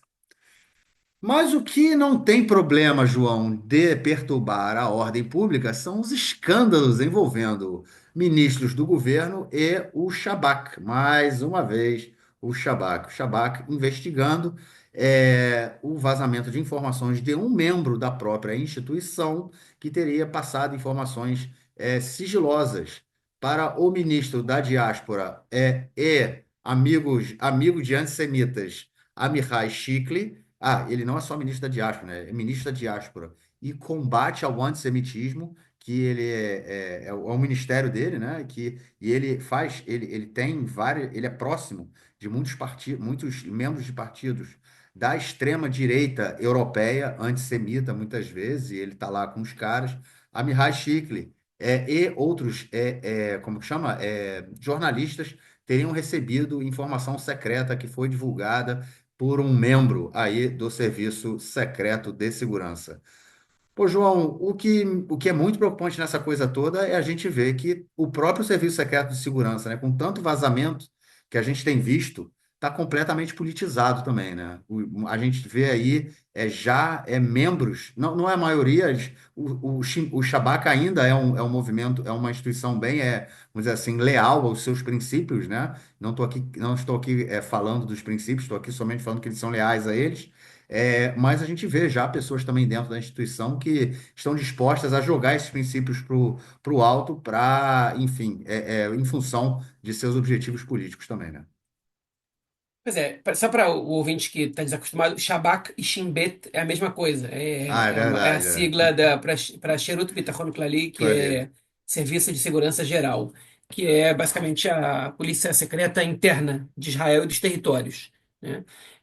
Enfim, mas pois é, o que aconteceu foi o seguinte: eu tô de saco cheio já de falar desses temas, eu acho que isso confunde vocês pra caramba, porque é muito escândalo envolvendo as mesmas pessoas. Então eu quero falar menos disso, eu queria até que vocês comentassem, ouvintes, se tá muito chato isso, porque se vocês comentarem realmente, não fala mais tanto disso, dá informação mais curta, eu vou levar isso. Se vocês não falarem nada, eu vou adotar esse princípio, porque eu não aguento mais. E se vocês falam, não, fala por favor, dá a explicação estendida, aí beleza, eu vou entender que vocês querem isso. Comentem onde vocês quiserem que a gente possa ver. Mas enfim, o que aconteceu? Eu vou tentar resumir isso, tá? Há pouco tempo a gente comentou aqui de um vazamento, de uma ligação do chefe do setor judaico do Shin Bet para um expoente da investigação da polícia, que ele estava se referindo aos colonos de maneira pejorativa e dizendo que para prender mesmo sem ordem judicial, para prender mesmo sem suspeita, para diminuir o ímpeto deles, né, dos colonos violentos na Cisjordânia. E essa gravação vazou. Ok? Vazou para dois jornalistas, para o Amit Segal, do Canal 12, e para Shirita Vitan Cohen, que é a comentarista política do jornal Israel Hayom. É, e aparentemente, agora a gente sabe também, vazou também para o ministro Amichai Shikli, ministro da Diáspora e do Combate ao Antissemitismo. E aí, o Shin Bet, né, obviamente que isso foi vazado para que o Netanyahu pudesse incitar contra o Ronen Bar, que é o chefe do Shin Bet, com quem ele abriu um confronto aberto, né? Enfim, e abrir um confronto aberto ficou um pouco complicado, isso é um pouco redundante, mas enfim, ele estabeleceu aí uma situação de crise total entre os dois, que é demitir o Ronen Bar, e o Shin Bet olhou para isso e falou assim: peraí, tá uma coisa errada aqui, né? Essas informações podem estar sendo vazadas. Quem vazou? E foram atrás e descobriram. Era um reservista do Shin Bet, sim, o Shin Bet também tem reservistas, alinhado ao governo, e ele foi preso. A prisão dele foi feita de maneira administrativa, seja que ele não teve direito a advogado por um tempo, foi levado para interrogatório. Só depois de alguns dias a gente conheceu a sua identidade. Eu não me lembro o nome dele e não é relevante. O seu advogado disse que as informações que ele divulgou são de interesse público e o governo rapidamente fez uma associação entre o Ronen Bar e a Galit Barab Miara, que é a conselheira jurídica do governo, para acusar os dois de estarem tramando, conspirando contra o governo Netanyahu para derrubar o governo. Duas pessoas com cargos públicos que não são eleitas, ou seja, deep state, tentando derrubar o governo de direita israelense, né? Tentando apelar para a base, eles fazem isso. Enfim, esse cara foi preso, depois ele já foi solto, né? Ficou uns dias preso, depois foi para prisão em domicílio, enfim, acho que agora ele já foi libertado. E o vazamento é uma preocupação. E o governo, nessa hora, tá bem com os vazamentos, né? Tá tudo bem vazar. Quando vaza uma coisa que incomoda eles, é um problema, mas quando vaza para eles, o Chicli falou: não, isso era importantíssimo que ele passou para mim. Enfim, e o Chicli também está sendo investigado, o Amit Segal também. Investigado, no caso, eles foram obrigados a dar depoimento, né, como coisa coercitiva. Não foi exatamente coercitiva, porque eles foram convocados e compareceram. Não sei se eles estão sendo investigados exatamente como cúmplices, mas o Chimbete quer entender como é que essa informação chegou nessas pessoas. O Chimbete junto com a polícia. Porque realmente é meter um informante do governo dentro de um órgão público. Um órgão que investiga, inclusive o governo, tem informantes vazando para o governo determinadas investigações. Isso é perigosíssimo. Isso não é pouca coisa. Isso é muito perigoso. Então, assim, eu fico na dúvida se eu falo mais, trago mais um escândalo desse ou não. Tem que trazer, né? Enfim, acho que a gente conseguiu resumir de maneira adequada, sem gastar muito tempo e dando a importância adequada para o evento. Por mim, podemos passar para a próxima, mas você quer comentar isso aí, Marquinhos. Não, é isso mesmo. Eu acho que quando você fala da questão do informante do governo dentro do Serviço Secreto de Segurança, eu acho que é o resumo da questão toda, né? É a politização do serviço, ou seja, o governo começa a ter ali seus infiltrados, né? E as pessoas, ao invés de manterem, vamos dizer assim, a questão do republicanismo, né? No seu trabalho, ou seja, ele é um funcionário público, ele está dentro de um serviço de segurança, ele tem que obedecer às regras do serviço de segurança, ele não tem que deixar, no caso, a política influenciar nisso. E a gente vê que isso também acontece no Chimbete, como acontece também no Exército, ou seja, toda a questão política, né? Eu não gosto de usar essa palavra, não vou acabar usando, está contaminando, né? Eu não gosto dessa expressão. Politicagem, né? A politicagem. A É, política no tipo, mau sentido da palavra, porque isso, política não é uma coisa exatamente. ruim. Não, não é Politicagem ruim. é. Exato. Pois é, mas a questão. O que eu quero dizer é o seguinte: dentro dessas instituições, né, as pessoas, ao invés de estarem trabalhando dentro de uma perspectiva republicana, elas estão puxando pelas suas visões políticas, né? Então, o cara aí que acha que é um documento importante a ser vazado, uma informação importante a ser vazada, obviamente, ela tem como objetivo incitar contra o chefe do Shin Bet, né, o Ronen Bar, que no caso e por ele ser um apoiador do governo, esse membro aí do Shabak, ele vai e divulga essa informação, né? Ou seja, é mais ou menos o que acontece dentro da polícia também, só que de forma muito mais extensa, né? E na Já polícia está tomada, né? tá Inclusive, tomada, exatamente. numa reunião de gabinete, desculpa te cortar, mas a Miri Regev, ministra dos Transportes, que está sendo investigada também por Também. corrupção, ela diz que absurdo isso, que os caras do Chimbete vêm investigar a gente que está legitimamente eleito. Tipo, como se não fosse Pô, tarefa deles, né? E aí, ela fala, e o Chimbete, e a polícia? E aí o Ben-Gvir cortou ele e falou assim, não, na polícia isso não acontece mais. E aí pois é. ele confessou. Ele confessou que ele tem influência Na política nas polícia, investigações dentro da polícia. Eu não sei como ele não foi destituído ainda. Isso é uma bronca que eu tenho imensa com a conselheira jurídica do governo, porque depois que esse diálogo foi vazado, ele tinha que ser afastado na hora. na hora, Não, na não hora. existe o cara não ser afastado. Ele admitiu, numa reunião de gabinete, que veio a ser pública, porque todas as reuniões de gabinete vazam, né? E ele admitiu ali que ele interfere na polícia, ele e os seus nomeados ali, interferem na polícia para que ela não investigue membros do governo. O que é isso? Qual é o nome Exato. disso? É corrupção daquelas de ditatoriais, né? Antidemocráticas. Que Total, é, totalmente. não é corrupção para ganhar dinheiro, é corrupção Não, é. para se manter no poder, para evitar investigação contra membros do governo, enfim, para você evitar que as instituições do Estado funcionem. Pessoas que têm que ser leais ao Estado estão sendo leais ao governo. É o O nome governo. disso é ditadura. Israel é É. uma ditadura ainda? Olha, a gente está caminhando para isso. Ai, João, democracia é, cara? É, vou jogar pro alto a pergunta, cara. Democracia é? Bom, vamos para a próxima. Vamos continuar no Ronen Bar. A gente gosta dele, né, cara? Ronen Bar, essa semana, para quem não lembra, né, é o chefe aí do Shin Bet, ou do Shabak, que o Netanyahu tá doidinho para demitir. O Supremo Tribunal de Justiça impediu a demissão dele, pediu que as partes chegassem a um acordo, né, vamos dizer assim, deu um tempo aí para que um acordo fosse tentado aí entre as partes. O acordo não aconteceu, pelo menos até agora, e o Ronen Bar, essa semana, protocolou um documento no Supremo Tribunal de Justiça jogando aí, malandro, um monte de titica no ventilador, cara. Eu fui respeitoso demais ao usar a palavra titica. Ele simplesmente falou assim coisas que da mesma forma que o João ficou indignado, perguntando como é que o Ben-Gvir continua no cargo, depois desse documento do Ronen Bar, eu pergunto como é que o Netanyahu continua no cargo, né? Simplesmente porque, vou dizer, três questões aí bem curtas que foram publicadas nesse documento, dizendo que o Netanyahu exigiu que o Ronen Bar, né, fosse leal a ele e não ao Supremo Tribunal de Justiça em caso de crise institucional, né? Ou seja, o Shin Bet não vai defender, não vai acatar as ordens do Supremo e vai acatar as minhas ordens. Isso teria sido um pedido do Netanyahu. O Netanyahu também pediu para que o Ronen Bar simplesmente assinasse um documento que ele não, que foi apresentado a ele, falando que o Netanyahu não poderia comparecer ao seu julgamento, né, por questões de segurança, ou seja, o Netanyahu queria impor isso a ele, e também o terceiro elemento que foi aí apresentado na carta que foi protocolada pelo Ronen Bar, e o terceiro elemento foi que ele pediu para que o Shabak investigassem manifestantes do movimento anti-governo, anti-Netanyahu, ou seja, que fosse ele quer transformar o Shin Bet na Stasi, né, cara? Basicamente isso, uma política uma polícia secreta política. E é basicamente isso que o Netanyahu tentou fazer aí com o Ronen Bar. E o Ronen Bar apresenta esse documento, né, protocola esse documento no Supremo, mostrando também, dizendo que é por isso que o Netanyahu quer demiti-lo.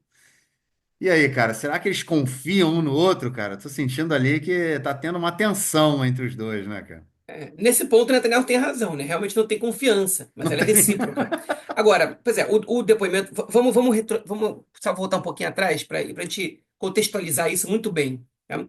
O Netanyahu demitiu o Ronen Bar e a justiça interviu, perdão, e congelou a demissão porque há uma suspeita de conflito de interesses, porque o Ronen Bar, como chefe do Shin Bet, está investigando o Netanyahu pelo caso do Qatargate, que inclusive essa semana teve avanços. A gente não vai comentar cada detalhe dele, mas teve avanços, complicando ainda mais os assessores de Netanyahu envolvidos. O caso foi parar na justiça, e a justiça deu um prazo até o dia 20 de abril, que já passou, para que o governo e a conselheira jurídica chegassem num meio termo aí, no qual eles pudessem acordar sobre qual seria a maneira adequada de levar adiante essa demissão, uma vez que a conselheira jurídica quer que o governo respeite o processo legal e leve o caso da demissão ao conselho responsável pela nomeação de membros do alto escalão.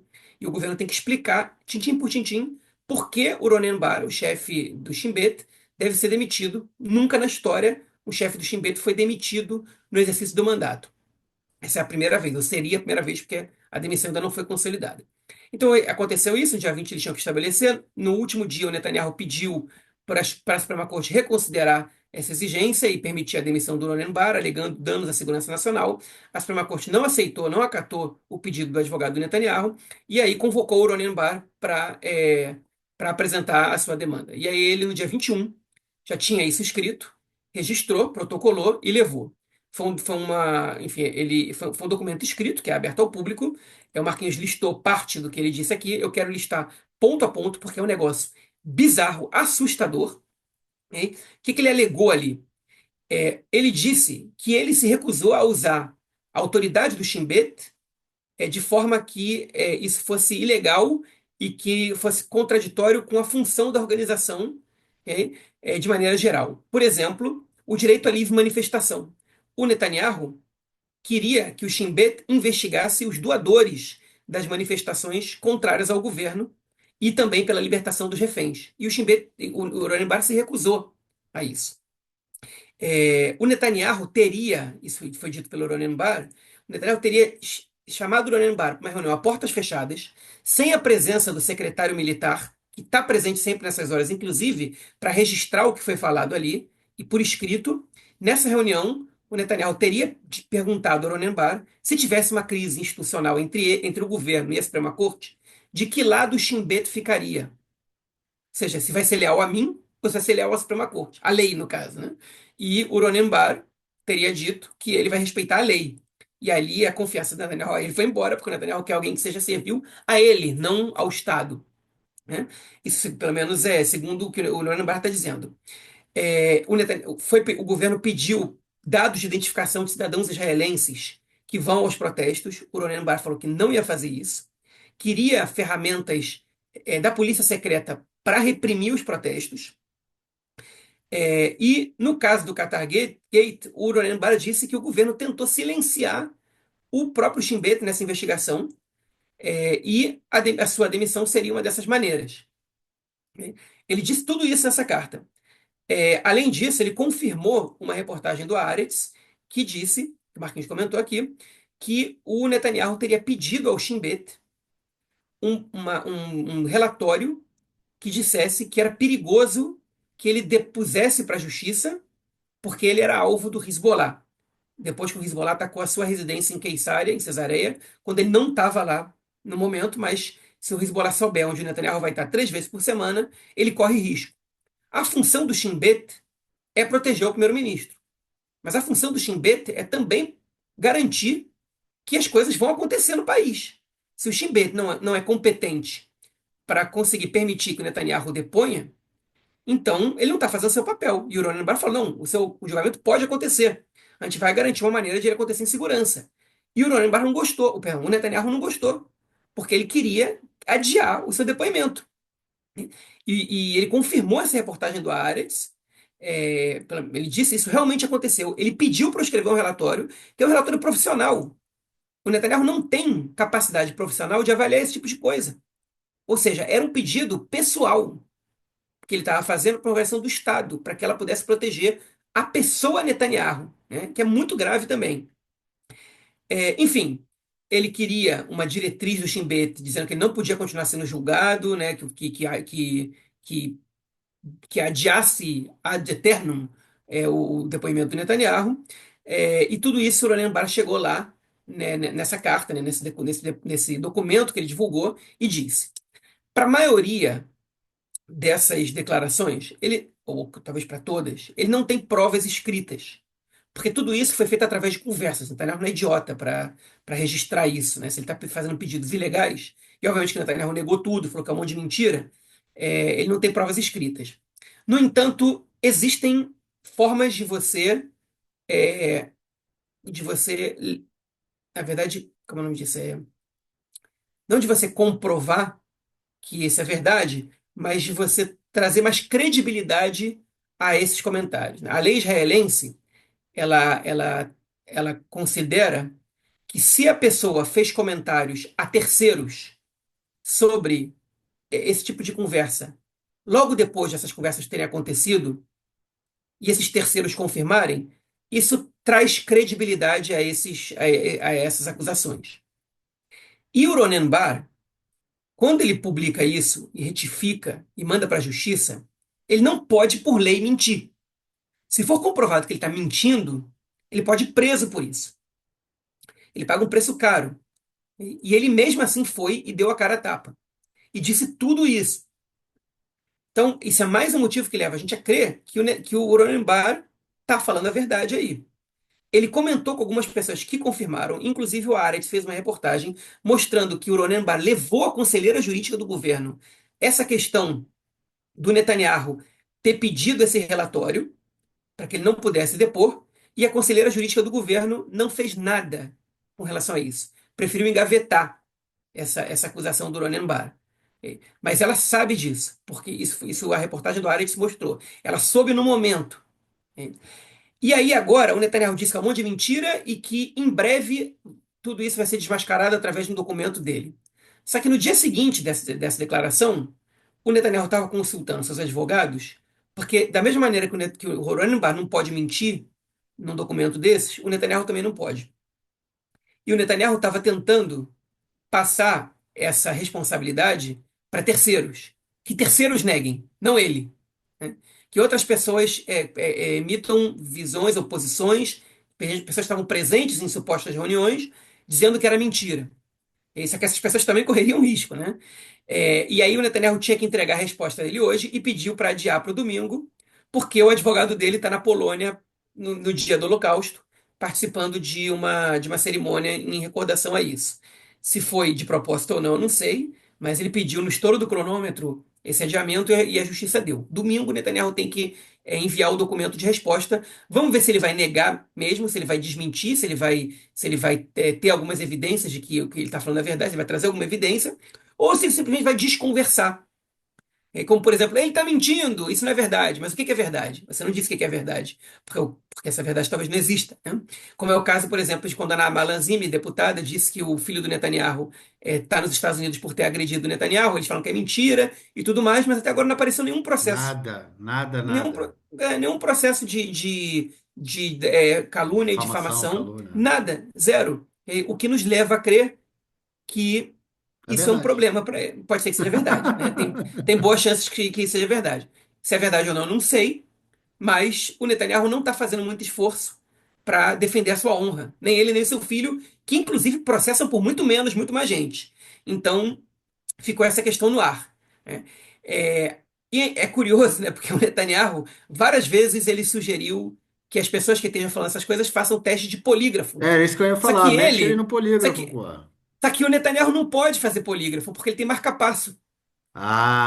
Quem Ah, acompanha a gente aqui há mais tempo sabe, lembra do dia que o Netanyahu desmaiou lá no Lago Kinneret e foi levado para um hospital, mentiu, disse que foi só uma baixa de pressão e 2, 3 dias depois estava fazendo uma cirurgia de marca-passo. O ó, Netanyahu simplesmente João. sobre a situação de saúde, mas o marca-passo é verdade que ele tem.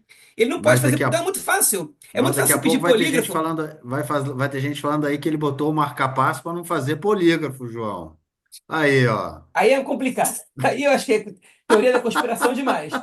Mas assim, é muito cômoda a situação para ele, pedindo polígrafo para os outros, Ai. quando isso não pode ser exigido a você. Ó, o polígrafo não é prova de nada, ele é só mais uma evidência que pode ser somada à acusação ou à defesa, mas ele não é prova, ele não constitui exatamente prova, porque as pessoas podem estar nervosas e o polígrafo pode detectar. É óbvio que quem faz o exame de polígrafo tem maneiras também de detectar se é por nervosismo ou não, convoca a pessoa para fazer outra vez e outra vez até ela ficar mais calma para fazer, enfim. Mas essa é a estratégia do Netanyahu. Faz polígrafo. Ninguém pode falar para ele, faz você também. Né? Dá um Agora, chazinho para ele, cara. O Netanyahu mente de uma maneira tão descarada que eu acho que o polígrafo não ia pegar ele mentindo. Mas ele nunca propôs a ele fazer polígrafo. Ele nunca se candidatou a fazer polígrafo. O polígrafo ia Então, rir do Netanyahu, né? O polígrafo vai falar, cara, você mente muito, cara. O polígrafo- acho que o polígrafo ele ia balançar quando ele falasse a verdade. Mas Ele ia enfim. cair, né? O polígrafo ia pular É, da mesa, né? O Netanyahu falou a verdade, o polígrafo pula da é. mesa. Pois é, qual é o seu nome? Benjamin Netanyahu. Acabou. Quebrou o Ia dar polígrafo. problema. Ele está falando, não está acostumado a falar a verdade, o coração disparou. Mas, enfim. Mas essa é basicamente a situação. É uma bomba. É uma baita de uma bomba. Porque você comprova uma dessas questões e não tem como Netanyahu continuar no poder. Não tem como. Tipo, agora, assim, é óbvio, Mas você tu precisa de uma justiça acredita que se corajosa. ele Não, conseguir. você precisa de uma justiça corajosa. Mas olha, eu acho que o Bar não cai. né? Ele não Cara, quer, ele não tá desse jeito. construindo, ele tá construindo essa questão assim, olha só, não me derrubem. Eu vou decidir quando eu vou sair, não me derrubem no momento, olha só o que ele tá fazendo. Inclusive, também já estava no início da semana, né? Já estavam, quando teve, justamente o que você colocou, né? Que tanto o governo, eles tinham que chegar a um acordo até o dia 20, né? Que foi domingo. Domingo ou segunda? Segunda-feira. E eles não chegaram a esse acordo, né? E o Supremo não abriu a boca também. E estavam falando que no início da semana, antes desse documento, o governo pressionou o Ronen Bar para não liberar o documento, inclusive dando a ele a força, né? No caso, assim, a indicação, a possibilidade de indicar o próximo chefe, né, do Shin Bet, a pessoa que substituiria ele, né? É, Isso teria sido uma proposta do governo para impedir que o Ronen Bar protocolasse esse documento, que é realmente absurdo, né? Simplesmente eu tava ouvindo e lendo, depois eu li parte, não li todo o documento, eu li parte dele. Foi, cara, assim, assustador realmente como é que esse cara continua como o primeiro-ministro do país, né? Depois de todas as mentiras, depois de todas essas artimanhas e falcatruas que ele faz para manter a guerra, esse cinismo, e agora toda essa questão, cara, é absurdo o controle que ele quer obter sobre as forças de segurança de uma forma, as instituições do Estado de uma forma geral. Inclusive, eu estava lendo também naquele jornal, como é que chama? Times of Israel. Dizendo que outras pessoas foram entrevistadas pelo Netanyahu também dizendo que o assunto de lealdade a ele, né, era uma questão que aparecia nas entrevistas. Aparecia nas conversas, tipo, ó, se der alguma coisa, você tá comigo, né? Você tá do meu lado. Você não tá do outro lado, né? Você não tá com a justiça, você não tá com as instituições do Estado, você tá comigo, né? Ou seja, você serve ao primeiro-ministro, você não serve ao Estado. E assim, é impressionante como esse cara ainda continua no governo, continua como chefe do governo. Eu não consigo afirmar que caso alguma coisa dessa seja confirmada, né? Caso alguma dessas acusações se confirme, que alguém tenha força para tirá-lo. Eu não sei dizer isso. Eu realmente não tem como afirmar, cara. Pelas coisas que acontecem aqui no último momento, e assim, é tanto absurdo que a gente vê. E tá tudo acontecendo, tipo. Nada, sabe? As manifestações não têm a força que tinham antes da guerra, a oposição completamente perdida. Agora que começou esse período de festas, as coisas deram uma esfriada, mas daqui a pouco volta aí para o finalzinho, né, desse período inicial do verão. Depois o parlamento depois para também durante os meses de julho e agosto. Então a gente tem um período curto aí que o governo vai dar mais um gás. Guerra continuando, a oposição perdida, a situação acontecendo, e ele continua no poder. Eu acho isso uma realidade muito louca, mas ia ser interessante vê-lo no polígrafo. Netanyahu no polígrafo. Bom, João, vamos para a última então, cara. Morreu essa semana o Papa, né, cara? O Papa Francisco. Isso aí me pegou de surpresa, né? Eu tinha acompanhado aí que ele estava doente, né? Que ele, enfim, tinha sido hospitalizado, estavam muito preocupados aí com a saúde dele, mas que ele tinha sido liberado, tinha voltado aí para sua residência aí no início dessa semana é, foi informado aí, né, que o Papa Francisco faleceu. E a gente viu mensagens de líderes do mundo inteiro, inclusive Donald Trump estará no velório, o Milley também vai estar no velório, Lula estará no velório, tem muita gente no velório, e o presidente israelense fez uma carta, né, sobre o Papa. Como é que se porta o presidente Banana Herzog? Não, foi um negócio bizarro, porque ele não fez uma carta, ele fez uma postagem nas redes de condolências aos católicos, aos cristãos do mundo inteiro, e de repente ele apagou a mensagem. Não houve nenhuma, até onde eu vi pelo menos, me corrija se eu estiver errado, nenhuma manifestação oficial do governo israelense, do Estado israelense, sobre a morte do Papa Francisco. Agora, o governo, a gente está acostumado com as bizarrices dele. Agora, o presidente apagar essa mensagem, por que que ele apagou essa mensagem? E a resposta é a seguinte: o Papa, o Papa Francisco, se manifestou solidário aos palestinos, pedindo o fim da guerra em Gaza. Reparem, ele nunca falou em genocídio, não que eu tenha visto, pelo menos. ele condenou os ataques do Hamas 7 de outubro, ele respeita o direito de existência do Estado de Israel, mas o fato de ele ter prestado solidariedade aos palestinos na guerra fez com que ele fosse um papa impopular em Israel, e a pressão foi tão grande que o presidente da nação, que não é um cargo do governo, apagou o comentário. E isso, além de ser bizarro e triste demais, mostra a situação de isolamento mundial de Israel, né? Porque, olha só, a população mundial, a gente tem, sei lá, 7 bilhões e 700 milhões de pessoas, mais ou menos, né? Pelo menos é até onde eu fui atualizado. Desses aí, 2,5 bilhões são cristãos e outros 2,2 bilhões são muçulmanos. A maioria dos muçulmanos não curte muito Israel. Isso é segredo para ninguém. Os principais países aliados de Israel no mundo são os países de maioria cristã. E o Papa é o representante da maior corrente dentro do cristianismo. Se Israel não pode emitir uma declaração de solidariedade aos católicos pela morte do Papa, olha o tamanho do isolamento do país. Ah, mas tem evangélicos. Ah, mas os Estados Unidos é um país de maioria protestante e é o principal aliado de Israel. É, os Estados Unidos é a maioria protestante, mas tem católico pra caraca nos Estados Unidos, né? Muito católico.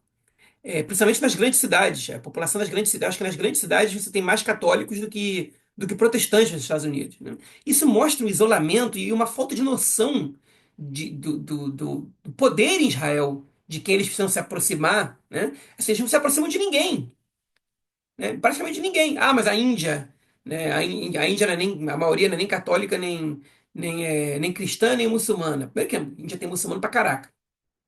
A Índia, se eu não me engano, é o país com mais muçulmanos do mundo, ou é o segundo, né? Se não é na frente da Indonésia, é o segundo país com mais muçulmanos do mundo. E, enfim, e além disso, enfim, a Índia é um país só. É um país importante, muito grande, com uma economia imensa, mas é um país só, com influência global relativa comparada, por exemplo, aos países da União Europeia, né? E, enfim, então isso mostra, na verdade, como que as pessoas não sabem para onde ir nesse país. A gente não só é governado por um bando de imbecis e psicopatas, como presidente do país, é um irresponsável, né? A gente achava que ele era um omisso. Agora ele não é só omisso, ele é um irresponsável. Não tem outra palavra para se referir a ele. Cara, é muito ruim, cara. É muito ruim. É impressionante. É muito ruim. É, vamos para o próximo, João. Vamos para o próximo bloco para tratarmos de questões diversas que a gente trata no terceiro bloco.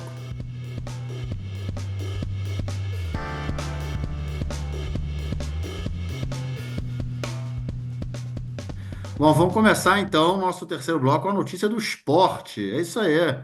Apoel Tel Aviv, campeão europeu de basquete, João. Você chamou no nosso último episódio esse campeonato aí meio de fajuto, né? Já que a vaga é comprada, não é conseguida, não é conquistada, né? Mas Nesse não, nesse campeonato, a Eurocopa, a vaga é conquistada, na Euroliga que não é. o que ele Né? ganhou é A a Euroliga Eurocopa? ganhou a Eurocopa. Só que os principais Ah, times eles estão na Euroliga, né? O Maccabi Tel Aviv está na Euroliga. Só que o Apoel Tel Aviv está com um investimento bizarro, porque um bilionário comprou o time. Aconteceu a mesma coisa com o futebol, só que no futebol o time está na segunda divisão. Deve subir nessa rodada agora, tá uma vitória de subir, com muita antecipação. Acabou de tomar um 5-1 na semifinal da Copa contra o Apoel Beersheva, mas na segunda divisão tá para subir já. Agora, o time de basquete é muito forte, porque ele foi campeão da Eurocopa, que é como se fosse o segundo escalão da Europa, mas tem primeiro lugar na Liga Israelense, na frente do Maccabi Tel Aviv. E foi campeão da Eurocopa agora. E vale lembrar que o Apoel Tel Aviv não nos últimos anos voltou a ser, mas não era nas últimas décadas um time tão competitivo no basquete. Depois do Maccabi Tel Aviv, que é o principal time de basquete do país, a gente tem o Apoel Jerusalém, que se destacou na maior parte do tempo como principal rival do Maccabi Tel Aviv. Só que o Apoio Tel Aviv, com esse investimento desse bilionário, está muito forte e até discrepante, porque o ginásio, né, da arena do Maccabi Tel Aviv cabe em 20 mil pessoas, é uma arena super moderna, e o ginásio do Apoio Tel Aviv cabe em 3 mil pessoas. É muito menor do que as dimensões que um campeonato europeu, por exemplo, precisa, embora o título tenha sido conquistado na Espanha. O Apoel ganhou. Vale lembrar que no Apoel Tel Aviv joga o Bruno Caboclo, jogador da seleção brasileira. Na minha opinião, foi o melhor jogador do Brasil, apesar da quantidade de vezes que ele fez 5 faltas, né? E foi eliminado nas últimas Olimpíadas. Ele tinha a proposta da NBA e optou por jogar no Apoel Tel Aviv, porque o salário oferecido foi muito alto, acho que cerca de US$ 1 milhão por ano, que é um salário bem alto. Basquete não é igual ao futebol, basquete se paga um pouco menos, né? E US$ 1 milhão por ano, faça as contas aí, né? É papo de 80, 90 mil dólares por mês, R$ 400 mil, né? Não é pouca coisa, não é brincadeira. Aqui em Israel o custo de vida é muito mais alto, ainda assim é muita grana. E ele é reserva do time. Mas ele é uma reserva que entra e que participa, e o Apoel foi campeão europeu. E é meu time, então eu fico feliz, embora Porra, aí, não tenha visto nenhum João. jogo, apesar de não ter visto nenhum jogo do campeonato de basquete. Futebol, sim, fui em 2 jogos, levei meu filho e tal, mas o basquete não.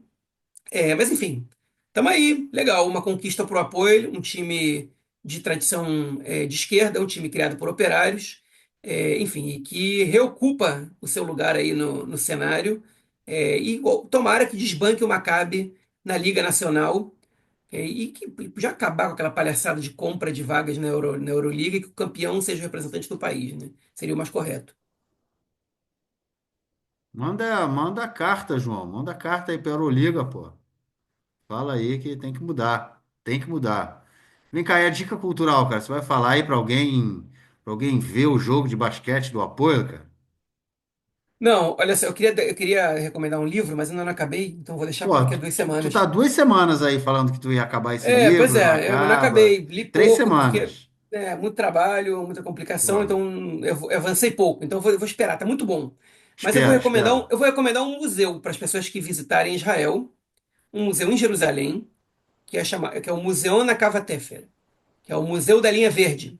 Ah, Ele muito foi bom também. inaugurado e foi conhecido quando ele foi inaugurado como Museu da Coexistência, porque ele é um museu de exposições itinerantes, e a primeira exposição principal do museu foi a exposição da coexistência, que, se não me engano, ficou lá alguns anos.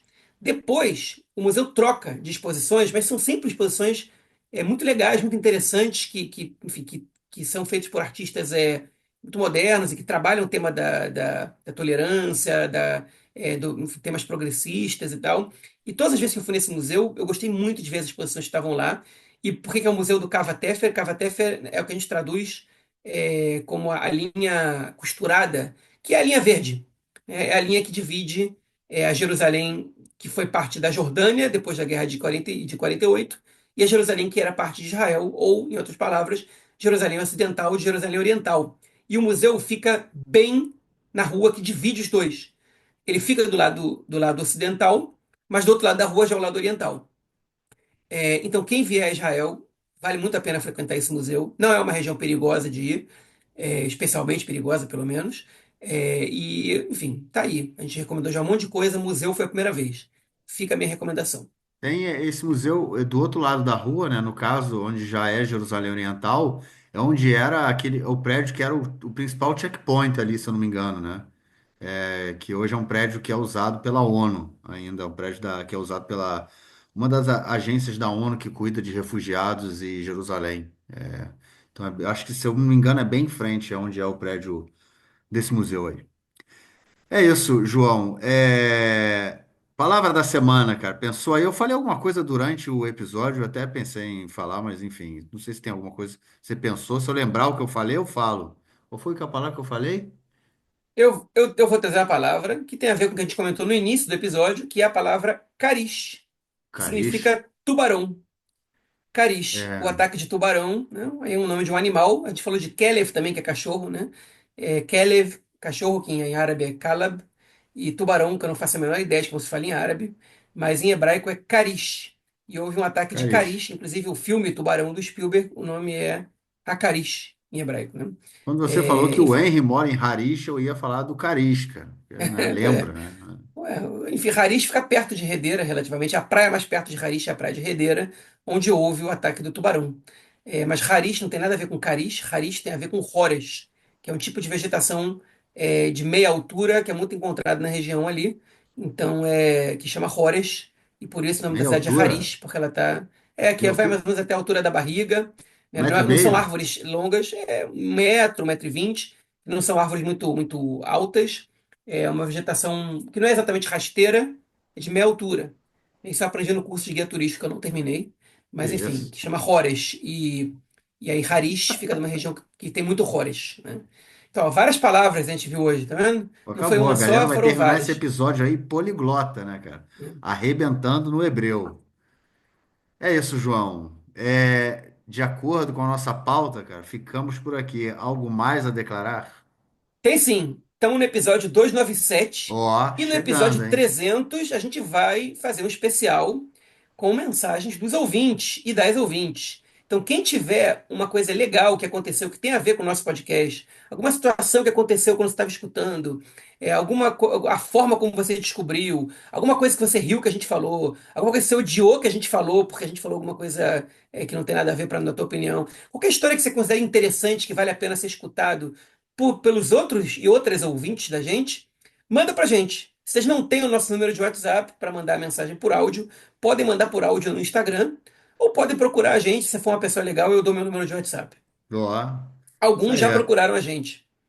É, Tinha outra coisa que eu queria falar. Ah, sobre a semana que vem, né, gente? Porque para quem ouviu o episódio até o final vai saber. Semana que vem a gente também, como a gente comentei no início, né? A gente hoje está terminando o dia em memória às vítimas do Holocausto, né? E na semana que vem também temos aí feriados, né? No caso, começando na terça-noite e todo dia de quarta-feira é o Dia da Memória em Soldados, de soldados, né? Mortos em guerras e vítimas de terrorismo. E depois de quarta noite e a quinta-feira é o dia da independência, né? Então, assim, a gente vai ver como manda aí o próximo episódio para vocês. Pode ser que saia com um pouquinho de atraso, a gente não sabe ainda, porque a gente está debatendo quando vai conseguir gravar esse episódio. Mas, enfim, vai ter, possivelmente com menos notícias, né? Até porque essa semana tende a ser também um tanto devagar, mas nunca se sabe, né, cara? Israel é sempre uma caixa de surpresa não, né? Uma caixa de Pandora de surpresa, né? Uma surpresa de Pandora de surpresa. Enfim, alguma coisa pode acontecer, né? Então, enfim, só para vocês ficarem sabendo, se chegar aí na sexta-feira da semana que vem e não tiver o episódio, ele vem, ele vem. Já tiramos nossas férias. É isso, João. Algo mais a declarar, cara? Agora não, nada É mais a isso. declarar. Nada mais a declarar. Ficamos por aqui então e nos falamos em algum momento na semana que vem para gravarmos nosso próximo episódio. Forte abraço, cara. Abraço, até mais. Tchau, tchau. Bom, gente, como já é tradição, no início desse bloco, nomeamos nossas queridas e queridos ouvintes que podem e estão colaborando com o nosso projeto. Para quem pode, quer e ainda não o faz e mora no Brasil, pode contribuir pela plataforma Apoia-se e quem mora no exterior, contribui pela plataforma Patreon. Os links se encontram na descrição do episódio. Vamos então ao nome das nossas queridas e queridos ouvintes. A. Rezende, Abel Souto, Alcides Manzoni, Ale Edelstein, Alex Gruppenmacher, Alex Zeiler, Alexandre Himmelstein, Alan Tabakoff, Amir Arones, André Mermelstein, Arthur Benchimol, Asher Kipperstock, Bernardo Chigres, Bernardo Mascarenhas, Carlos Besso, Carlos Grum, Cecília Alca, Cíntia Tetelbon, Clarice, Cláudio Belfort, Cláudio Dailac, Cláudio Solon, Daniel Feldman, Daniel Korn, Daniel Schor, Daniel Spector, Daniel Weinfass, Daniela Rosenbaum, Daniele Moramei, Daniele Salgado de Oliveira, Dani Abensur, Daniela Rothband, David Bessler, David Koifman, Débora Blanc, Débora Rosenfeld, Débora Segal, Eduardo Feingold, Eliane Cooperman, Eliane Pichol, Eveline Alperovitch, Fabiana Rufato, Fabiana Vanderlan, Fábio Belgar, Fábio Gleiser, Fábio Luxo, Felipe Raimovich, Fernanda Carme, Fernando Gainer, Flávio Rabinovich, Gabriel Helfeld, Giovanna Orso, Júlia Tucci, Juliana Mordente, Glenda Rubinstein, Gustavo Frota Pereira, Gustavo Gorenstein, Guta Tomaskin, Guto Pereira Nunes, Helena Latermarria, Iago Oliveira, Ida Sandes, Igor Sender, Ilana Stein, Isaac Guanais, Isadora Chamis, Jacob Blumer, José Jardim, José Orenstein, Júlia Rios, Leonardo Bueno, Leonardo Stuhl, Iliana Fonseca, Lilian Starobinas, Liz Unikovsky, Luana Lima, Luciana Maslum, Luiz Benoliel, Luiz Lederman, Marcela Bronstein, Marcelo Schulwacker, Marcos Sarauer, Marcos Saruer, Marcos Bliacheres, Marcos Gandelsman, Marcos Paulo Januário de Souza, Margarida Lacombe, Maria Célia Moscati, Maria Fison, Maria Pilar, Mariana Sampaio, Marília Neustein, Maurício Lande, Mayra Weinstock, Michele Schuckmann, Miguel Fausto, Mila Chazeliov, Mônica Fagundes Klein Gunevec, Muriel Correia, Noah Vago, Padu de Almeida, Patrícia Tomalskin, Felipe Zucker, Rafael Boquerri, Rafael Fleischmann, Rafael Sterne, Rafaela Barcai, Raquel Penariol, Renato Ackermann, Renato Bejinski, Ricardo Sterne, Richard Cirrel, Roberto Dias Pereira, Roberto Mai, Roberto Tonani, Rosa Harsheim, Rubens Kohn, Rui Bezerra, Sérgio Goldbaum, Sharon Feldman, Chaz, Sidney Weissman, Silvia Mai, Susana Saul, Thaís Scheinberg, Vitória Albino, Yael Katz, Yael Reinstein, Yuri Jacob Lumer. É isso, gente. Como eu falei, para quem pode e quer colaborar e ainda não faz, os links para as nossas plataformas de financiamento coletivo estão na descrição do episódio.